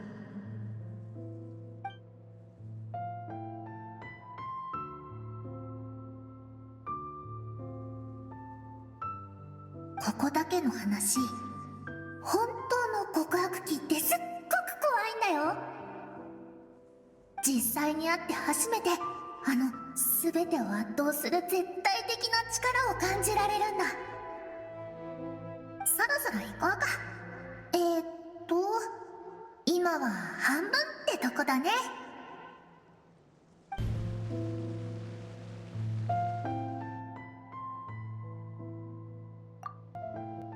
ここまで一気に歩いたね。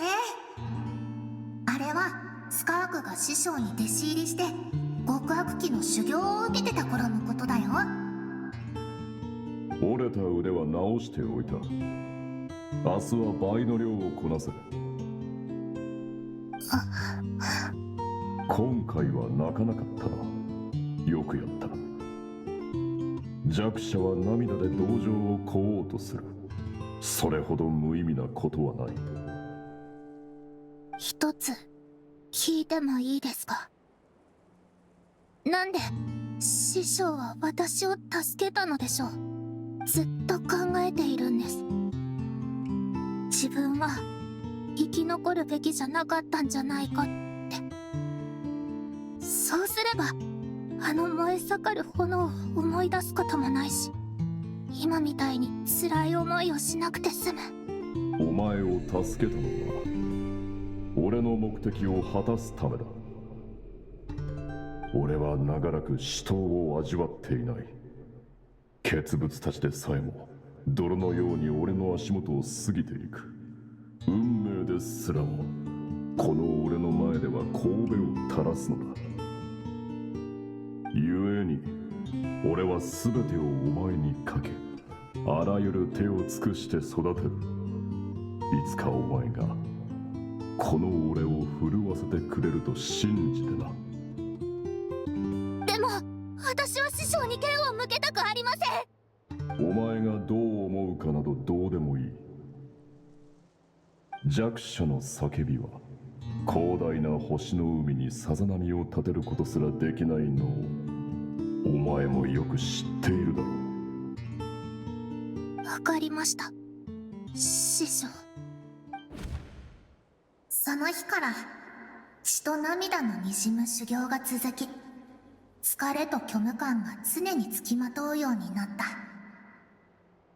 そして歳月は流れ、あの子の才能が開花した頃、ついに師匠と同じように感情を制御できるようになった。どう言ったらいいかな。あの子の心には今も喜怒哀楽が残っているけど、その感情が表に出るには理性の許可が必要になったんだ。あなたの知るスカークになったのもこの頃からだよ。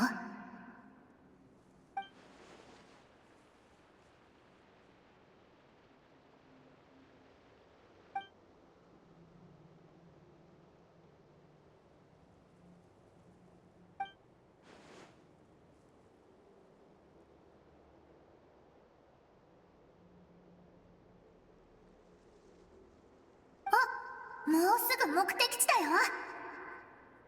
ちょっと名残惜しい気もするけど、行こう。最後まで付き合ってね。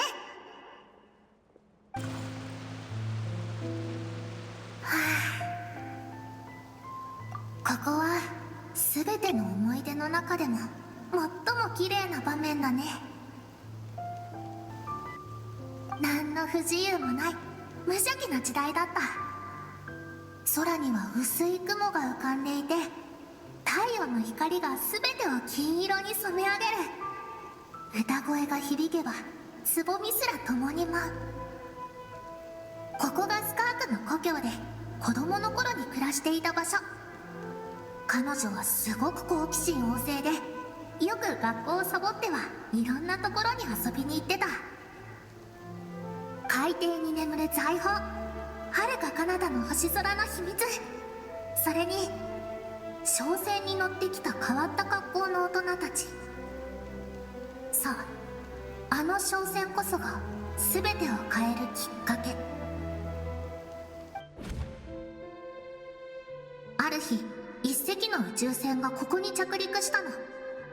船から降りてきた人は笑顔で、自分たちは隣の星から来たと言い、友好的な貿易を提案してきた。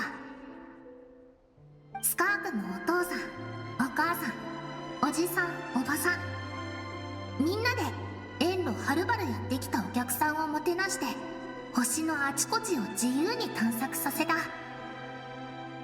あの時は誰もが朗らかに笑っていたよ。これから起こることなんて一人も予想していなかったからね。数ヶ月後、正体不明の軍隊が突然やってきて、何も言わずに星を滅ぼしたんだ。スカークはその日いつものように授業をサボっていたから、すぐに軍隊に気づかれることはなかった。そして帰ってくる途中でその惨劇を目にした。多くの人が彼女に助けを求めたよ。顔なじみの人、親しい人、お父さんの兄弟やお母さんの姉妹、それから近所の女の子や足が不自由な商人さん、頑固なデカっ鼻先生。ゴーゴーと燃える火の中で人の命はまるで誰の目にも止まらない安物のように灰になっていった。あの子はただ走ることしかできなかった。彼が目の前に現れるまで。極悪鬼が偶然ここを通っていなかったら、あの子もきっと火に飲まれて命を落としていたと思う。なんでそうなったのかもわからないままね。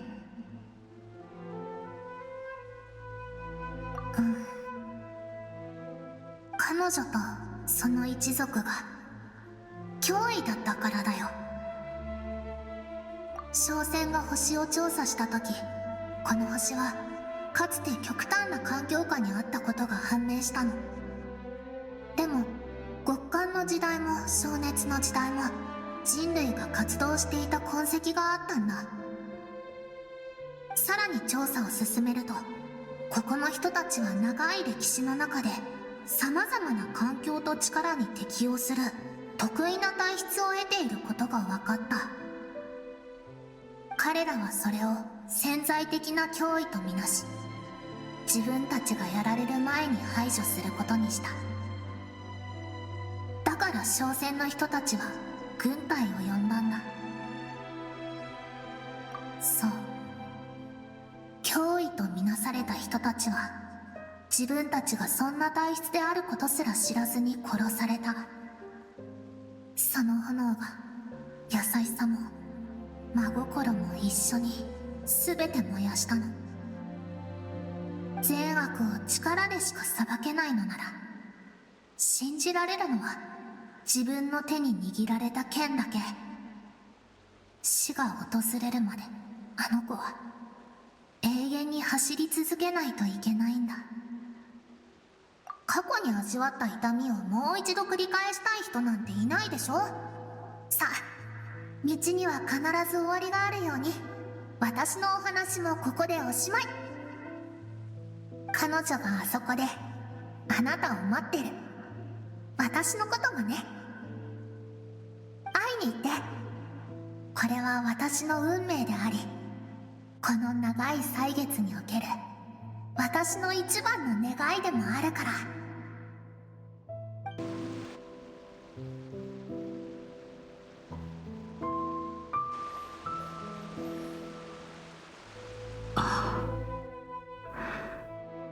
私をここで待たせたのは彼を連れてくるためだったのか？あなたと、私と話したかったの。私たちの喧嘩と和解を見届けてくれる人が必要だったから。それには彼が最もふさわしいでしょ。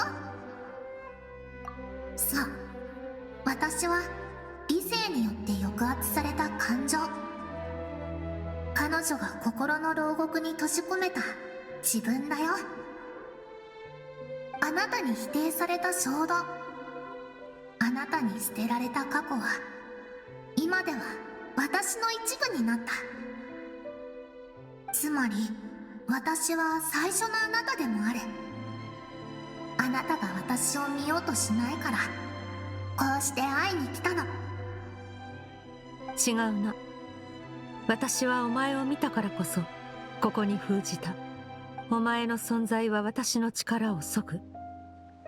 お前はこの体が弱った時にこそ憧れや喜びをあらわにする。優しさと美しさを信じたせいで私たちの故郷が滅んだことを忘れるな。広大な宇宙の中では個人の感情などさまつなものだ。そうだね。でも過ちを正すことは過去の全てを否定することじゃないよ。あなたの言う弱さを切り捨ててしまったら、私たちはあの破滅をもたらした兵士たちと一緒になっちゃうんじゃない？私は自分が何を求め、何をしているのかをはっきり理解している。あいつらとは違う。私はお前の存在を認めている。ただ、お前の自由を制限しているだけだ。それが私の与えられる最大の慈悲だからな。お前にはなせない理想をすべて背負い、感情の麻痺や虚無さえも乗り越えてきた。ここに至るまで私を支えてきたのは理性だ。それこそ私が私たるゆえんであり、強者たる最大の理由。私はあなたと一緒に背負っていきたいの。広大な宇宙と比べたら確かに個人の感情なんてちっぽけかもしれない。でもそれにもちゃんと価値はあると思うの。感情は冷たい星の海にぬくもりをもたらし、私たちの見る世界に意味を与えてくれるはず。星空に憧れたあの夜を、未知を探し求めたあの午後を思い出してみて。かつての穏やかな思い出から安らぎを見出して、たとえ束の間でも果てしない抑圧から解放されてほしい。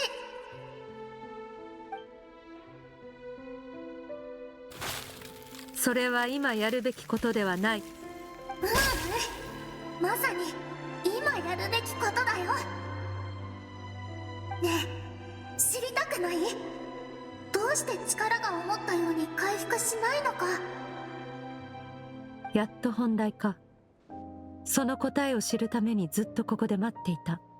じゃあこの世界を、あなたの心の中を見て。夢や好奇心を失えば最初に抱いていた原動力がなくなる。昔の自分を切り捨てれば過去から力を得られなくなるの。今あなたを支えているのは恐怖と一人生き残った苦しみだけ。そんな感情じゃあなたを最後まで支えきれない。だからこの川もどんどん濁ってきているの。それでも私が弱者に助けを求める理由にはならない。その感情は決して弱くないよ。時を超え抑圧を振りほどいて君の前に現れたことがそれを証明してる。ありがとう、味方になってくれて。やっぱり連れてきてよかった。私はね、あなたとここでどっちが悪いかを決めたいわけじゃないの。私たちの間にどちらが正しいかなんて存在しない。だってあなたの言葉も正しいから。理性で感情を封じなきゃ辛い日々を乗り越えられなかったと思う。でも人はずっと同じ道を歩き続けるわけじゃないよね。あの災いをひとときも忘れたことがないのは知っているよ。唯一の生き残りとしていつも苦しみ続けていることも。ずっとみんなの声が、それだけじゃない。あなたの、私の声が耳元で響いている。自分がかつて思い描いていた人になれなかったことをあなたは知っているから。叶わなかった願いは心に刺さるトゲになる。たとえ私を受け入れられなくても、せめて少しだけでも背負っているものを下ろしてほしいの。ずっと考えているんです。自分は生き残るべきじゃなかったんじゃないかって。そうすればあの燃え盛る炎を思い出すこともないし、今みたいに辛い思いをしなくて済む。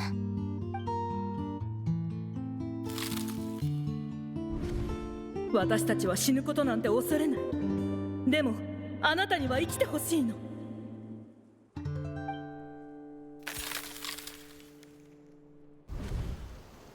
早く大人になりたい。外の世界ってすっごく面白そうだし、早く見てみたいな。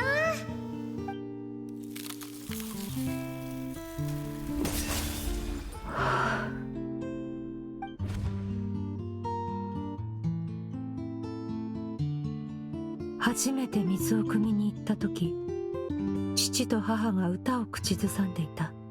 踊り流れる水よ、砂が君の歌と仕草を求めている。足にまとわりつく砂を君は運んであげるつもりか。私は軽やかに流れる水ではなく、お前も物言わぬ砂ではない。だがそれがお前の望みだというのなら、共に最後まで歩もう。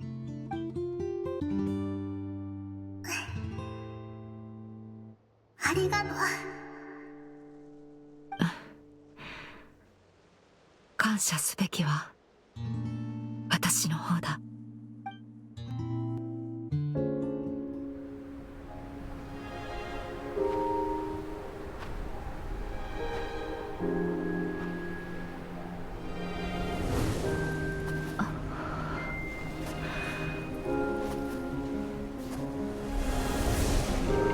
走りなさい、スカーク。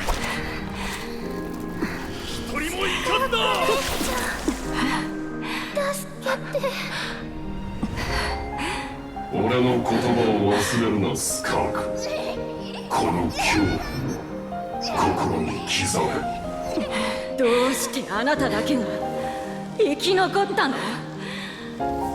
勇敢でどんな困難にもくじけない人になれたかしら。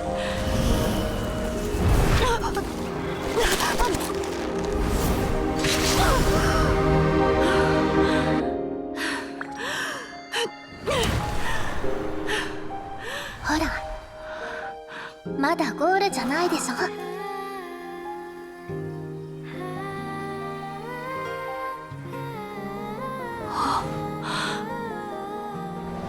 命は輝くべきもの。暗闇に押しつぶされちゃいけない。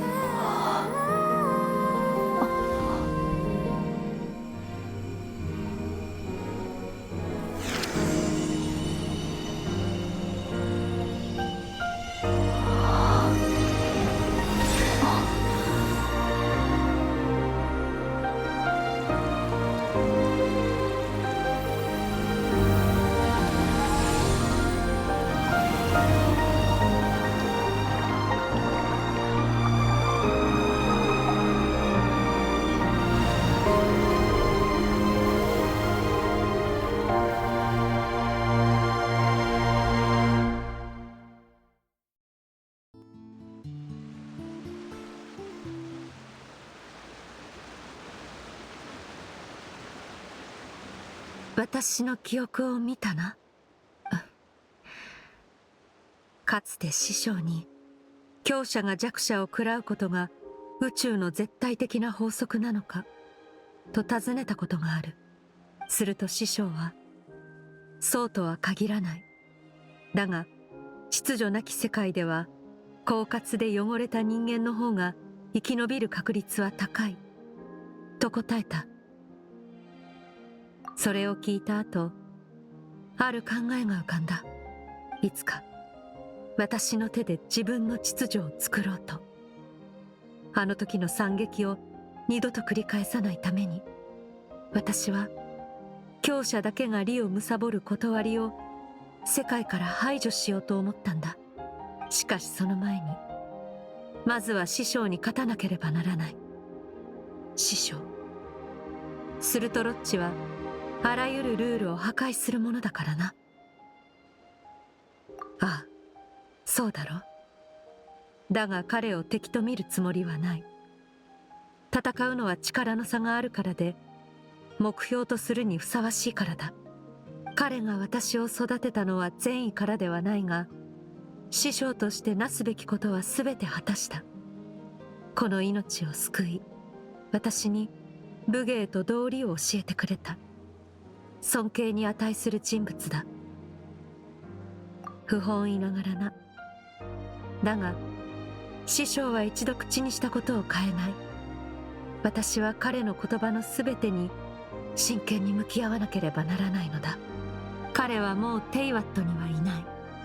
ただ時々アビスを通じて声を送ってくる。大半は簡単な会話で終わるが、私の疑問に答えてくれることもある。その声が届くたび、心臓が止まりそうになる。次の瞬間には目の前に現れて、私の影を踏み潰すのではないかと思ってしまうのだ。彼の言葉通り、これが消えない恐怖なのかもしれない。私は彼を尊敬し、同時に恐れている。だからこそ、常に強くなる方法を模索し続けている。師匠が何を考えているかはわからないが、私はただ最善を尽くすしかない。手伝う？なぜだ？お前には関係のない話だろう。だっていいことや正しいことは一人の力だけで成し遂げられるものじゃないと思うから。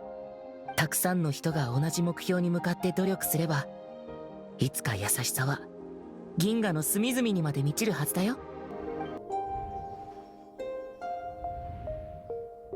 あ、やっと起きたな。まったく、買い物から戻ってきたら2人とも寝ててびっくりしたぞ。ど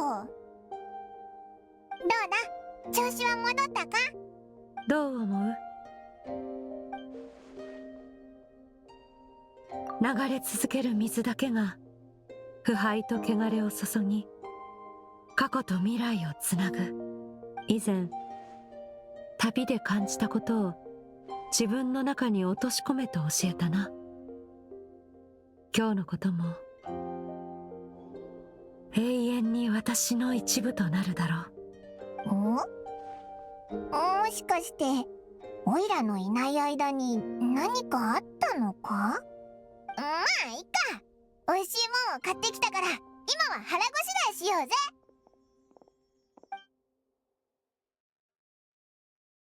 うぜ。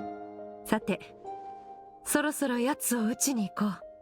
ついに正面対決か？ああ、もうお前の助太刀を拒むつもりもない。ただ奴は飲み込んだ力を消化しきったはずだ。前回よりも厄介な相手になっているだろう。しかし今回は私も全力で戦える。さあ、あの場所へ戻ろう。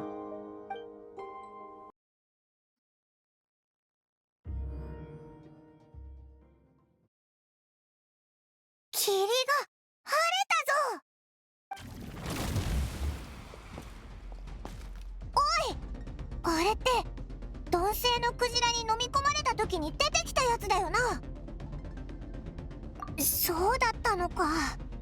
じゃあなんであの時鈍性のクジラの中に極悪鬼が現れたんだ？それにどうしてあいつまで同じ姿に。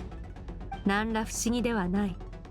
力を求める知的生命体が師匠に会えば、無意識にその模倣をし、同じ力を手に入れようとする。なぜならそれこそが彼らの想像する強さの極致だからな。あいつは私の師匠と面識があり、さらに私の力も奪っている。あの姿になるのはむしろ必然と言えるだろう。なるほどな。改めて見てみるとすごい威圧感だぞ。今回はヌビレットがいないから自分たちで何とかするしかないな。もう人のものを奪えないようにしっかり懲らしめてやろうぜ。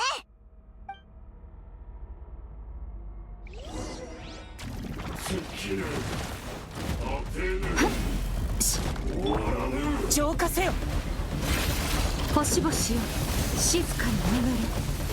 ふっとせいふんはっいや、修行で身につけた技忘れていないだろうな。水よ。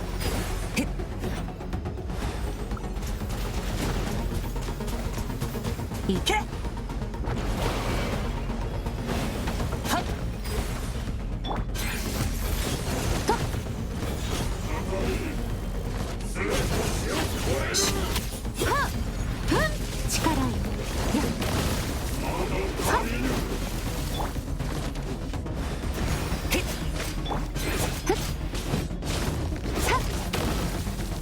準備やふん。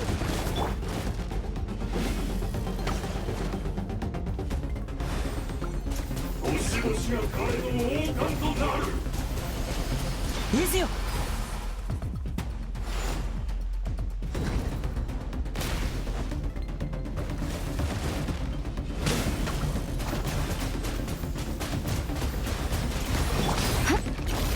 宴会に沈め。満ち溢れよ。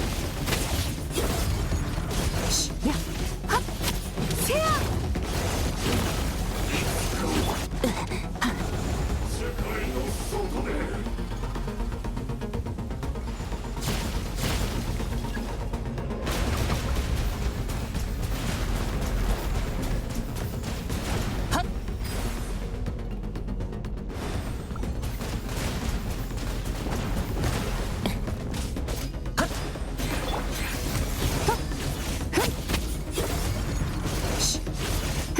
力よ。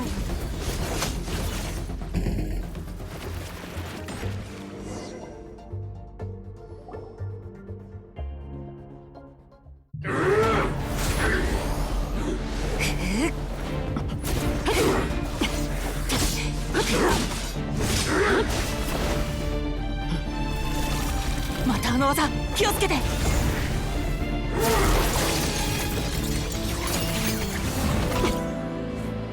まだ私の力を狙うか。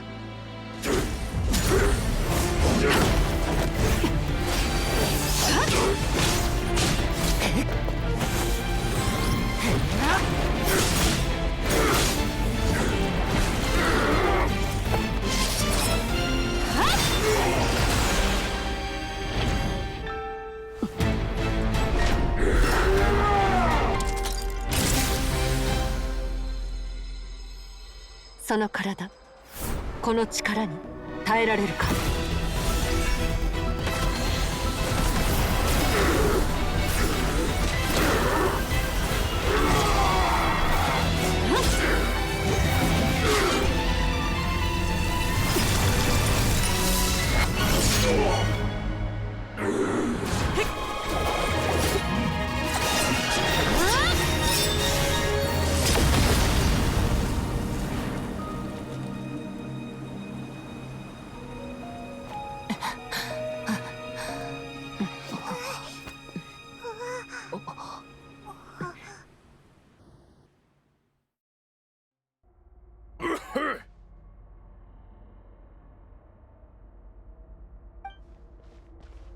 目が覚めたか。私の体が限界なことに気づき、逆に力を渡すことで内から鎧を破壊するとはな。その力と戦闘に対する嗅覚、やはりお前はスカーク、スルトロッチの弟子だ。あれから何年経った。あいつがテーワットを離れてどれくらい経っている。数百年だ。数百。そうか、すまない。つい感情が高ぶり名乗るのを忘れていた。私はスクフヌーガ、お前の死スルトロッチの友であり、その後を追随する者でもある。スカーク。その名を聞くのは初めてだが、数百年前から私は、お前の存在も、お前がいずれ来ることも知っていた。数百年前から？聞かせてくれないか、お前のこと、そして師匠のことを。ああ、まだ理性があるうちに話しておこう。あれは遥か昔のことだ。私はカーン・ルイヤの貴族で一族の長男だった。爵位を継ぐ資格を持っていたが、幼い頃に不治の病にかかったことで誰も私に期待を寄せていなかった。それでも私は剣の修行に励み、同世代の者たちを次々と打ち負かした。しかしそんな努力は何の意味もなさなかった。周囲の目は変わらず、そこにあったのは同情や嘲笑のみ。両親でさえ私が息を引き取る日を待っていたほどだ。次第に私の心は冷え切り、毎日をただ無意に過ごすようになった。その時だった。私がお前の死、スルトロッチに出会ったのは、当時の私たちはまだ若かった。あいつは死刑囚の子で、獄中で産声を上げ、幼い頃から路上での生活を余儀なくされていた。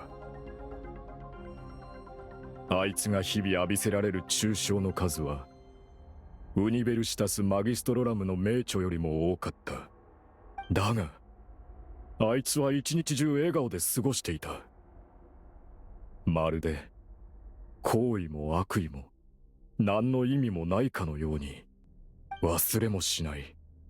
初めて会った時、あいつは私にこう言った。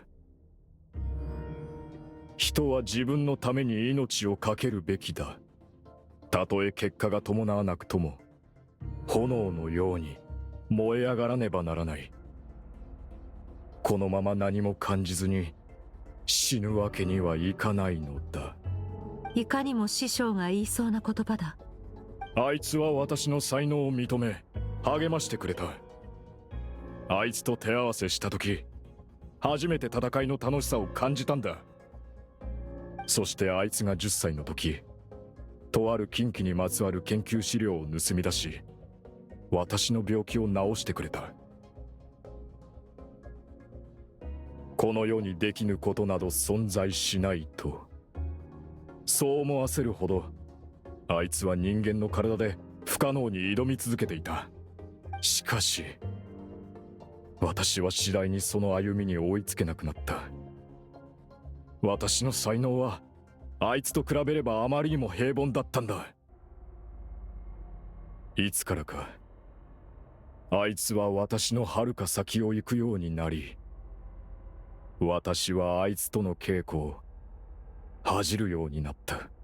あの事変が成功した後、スルトロッチは私を探し出し、こう言った。俺はもうこの星の全てに興味を失った。そろそろ離れるつもりだ。その前に、得たばかりの力でお前の不死の呪いを解いてやろう。俺たちはお前の死を退けるため力を尽くしてきた。だが、不死となれば、また別の苦しみが伴う。まあ、それもいいさ。不死でも別に構わない。無限の命があれば、無限に強くなれる。そうすればいつかまた、かつてのように手合わせできる日が来るかもしれないだろう。本当にいいのか？俺が戻るまで何年かかるかわからないのだぞ。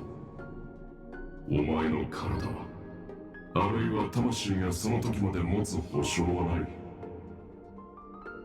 試してみようじゃないか。人は自分のために命を懸けるべきだ。だろ？ああ、そうだったな。だが、もし永遠の命がもたらす苦しみに耐えられなくなり、死を迎える前にもう一度全力で戦いたくなったら、俺の弟子と戦ってはくれないか。弟子、お前の口からそんな言葉が出てくるとはな。ああ、ベズル・フェルネルが言うには、俺は宇宙で弟子を取り、彼女をテイバットに送るそうだ。お前もベズル・フェルネルのことは知っているだろう。それからあいつの予言が当たることも。そう言われると気になってくるな。どんな弟子なんだ？いや、それについては何も教えてくれなかった。ただいつか軍政が彼女にひれ伏す日が来るとだけ言っていたな。なんだかすごそうな弟子じゃないか。当然だ。凡人に俺の弟子になる資格などない。相変わらずの自信家だな。まあ確かにその通りだが。さて、もう行こう。もしお前がさらなる強さを求めるのなら、原始大会にある置き土産が役に立つだろう。前にも言ったように、どの道を選ぶのもお前の自由だ。悪人には悪人なりの自由があるものだからな。その言葉を聞いて、私は原始大会を訪れ、スルトロッチの手により瀕死となった鈍性のクジラを見つけた。そして私はその体の一部を切り取り、この心臓に縫い込んだのだ。心臓に？聞くだけで言いたそうだぞ。そんなことできるのかよ。ああ、私は不死の呪いを受けているからな。お前はその呪いを利用して自身の体を力の器にしたのだな。鈍性のクジラの剣能を手にしたところで、人の身では飲み込んだ力に耐えられないだろう。刻一刻と崩れていく肉体と魂を不死の呪いでかろうじてつないでいたというわけか。だがそれは強者に至る道ではない。力とは夢と心血からなる結晶だ。他者から奪ったものがお前の所有物になることはない。故に飲まれたのだ。全くもってその通りだ。その道理を私も分かっているつもりだった。だが自分の限界に達してもなお、あいつには遠く及ばなかったんだ。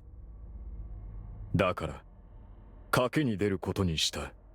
お前の師匠が懐かしいな。あの家のない悪党どもと騒いでいた時代に戻りたいものだ。私は自分の選択を後悔していないが、お前たちに謝らせてほしい。十分痛めつけた。それで帳消しだ。お前も面白いやつだな。スルトロッチの弟子。聞こえはいいが、あいつの弟子として過ごすのはさぞ大変だったろう。奴の性格から考えるに、きっとお前に絶望と恐怖を与え、自分の後を追うように脅したんじゃないか。だがよりにもよってあいつ自身は手の届かない高みにいる。そんなところだろう。私たちは暗闇の中で登山しているようなものだ。山の高さもいつ夜が明けるかもわからず、登り続けなければならない。そうだな。だが私はもう決意している。どれほど深い絶望でも必ず超えてみせると。それにお前の話を聞いてふと思ったことがある。もしかすると師匠が望んでいるのは死闘ではなく、悔いのない敗北なのかもしれない。ほう。お前は師匠の友人なのだろう。友人同士きっと似ているところがあるはずだ。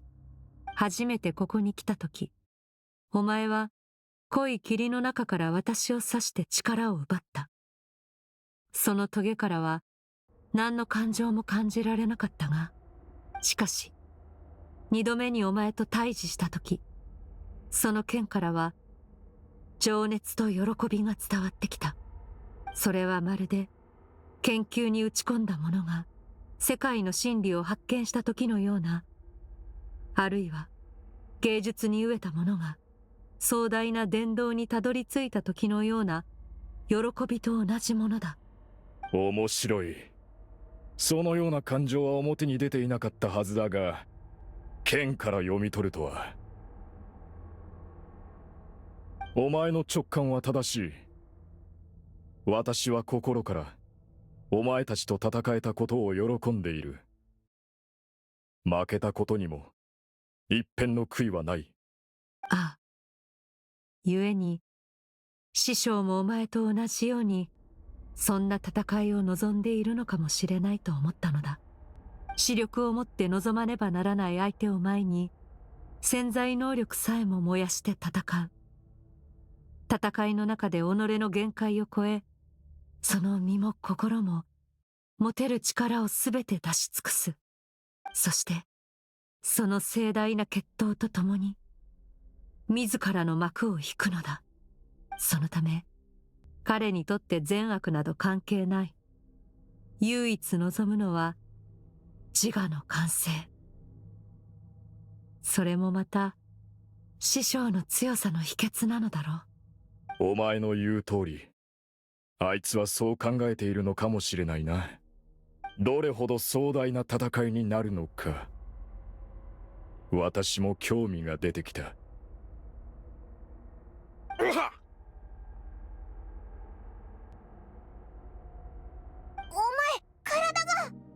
異なる力が私の中でぶつかり合っている。不死の呪いがそれらを何とか束ねているが、痛みがなくなるわけじゃない。私の理性は今にも崩れようとしている。その戦いをこの目で見られないのが残念だ。スカーク、スルトロッチがしなかったことを代わりにしてくれないか。私を解放してくれ。いいだろう。だが死は唯一の解放ではない。お前の罪は死に値するものではないからな。別の方法を選ぶこともできる。お前の意識をお前が飲み込んだ数々の力と共に砕けばいい。不純物は消え、お前の体は不死の呪いによって元に戻る。そうすればかつての純粋な姿を取り戻し、制御不能な力に苦しめられることもなくなる。それには長い時間と苦痛を伴うが、選ぶのはお前自身だ。それも悪くないな。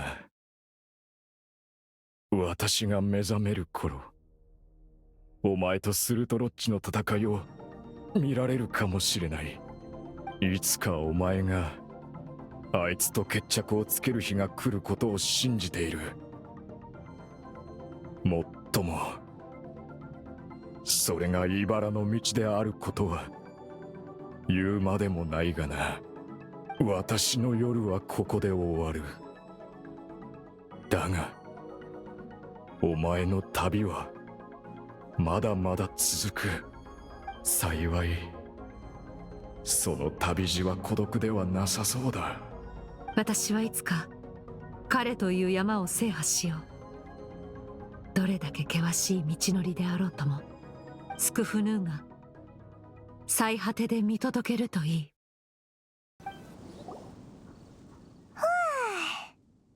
たった数日の出来事なのにだいぶ経った気がするぞ。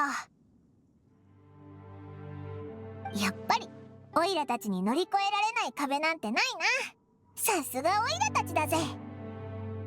おお、自信満々。でも本当に強くなったもんな。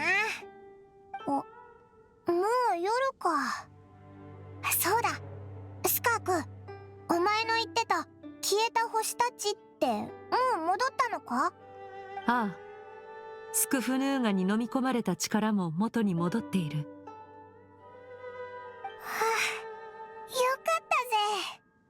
けどあんなに星があるのによく気づいたな。オイラだったらいくつか消えても気づかないぞ。この数百年の間、私はこの夜空を長らく見てきた。精巧に作られた天球に偽りの星が垂れ下がり、朽ちた光を放つ。だが本物ではないからこそ、私はこの星空が与える束の間の安寧を楽しめる。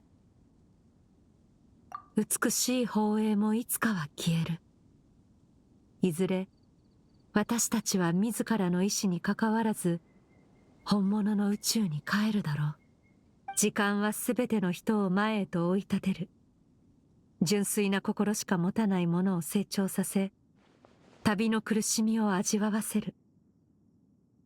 時の砂を手につかみ、自分の光を放てるようになるその時までな。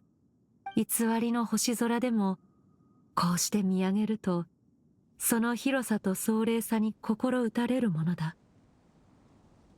優しさで本物の銀河を満たすには、どれほど努力しなければならないのだろうな。何言ってるかはよくわかんないけど、旅人ならきっとどうにかしてくれるぞ。こいつに出会ってから毎日が楽しいんだぜ。どんな苦しいことがあっても絶対なんとかしてくれるんだ。一人じゃできないことでも二人ならできる。二人じゃできないことでも三人ならできる。オイラたちはこれまでたくさんの友達と出会って、たくさんのすごいことをやってきたんだ。この調子でいけばきっとどんな願いだって叶えられるはずだぞ。お前なら確かにできるかもな。ことは解決したから、私はそろそろ行こう。心の様子が変わって、力の状態も変わっている。慣れるためにもっと修行しなければならない。運命が私たちを再び巡り合わせる。次に出会う場所はありふれた街角かもしれないし、未知の星の上かもしれない。一期一会。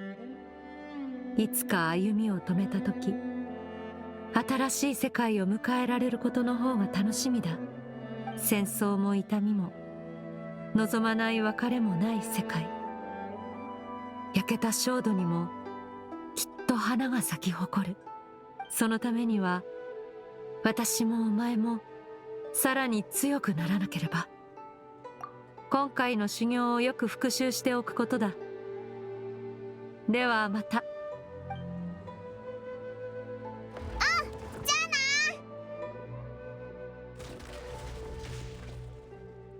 あな。あいつ口調が少し柔らかくなった気がするけど、気のせいか？これだけのことを一緒に経験したんだし、もう友達ってことでいいよな。そうだ、いいこと思いついたぞ。今日はここでキャンプしようぜ。星を見ながら寝たらきっといい夢見れるぞ。夜が明けたらまた新しい旅を始めるんだ。そうだ、前回はオイラが万民堂でおごっただろ。今度はお前の番だ。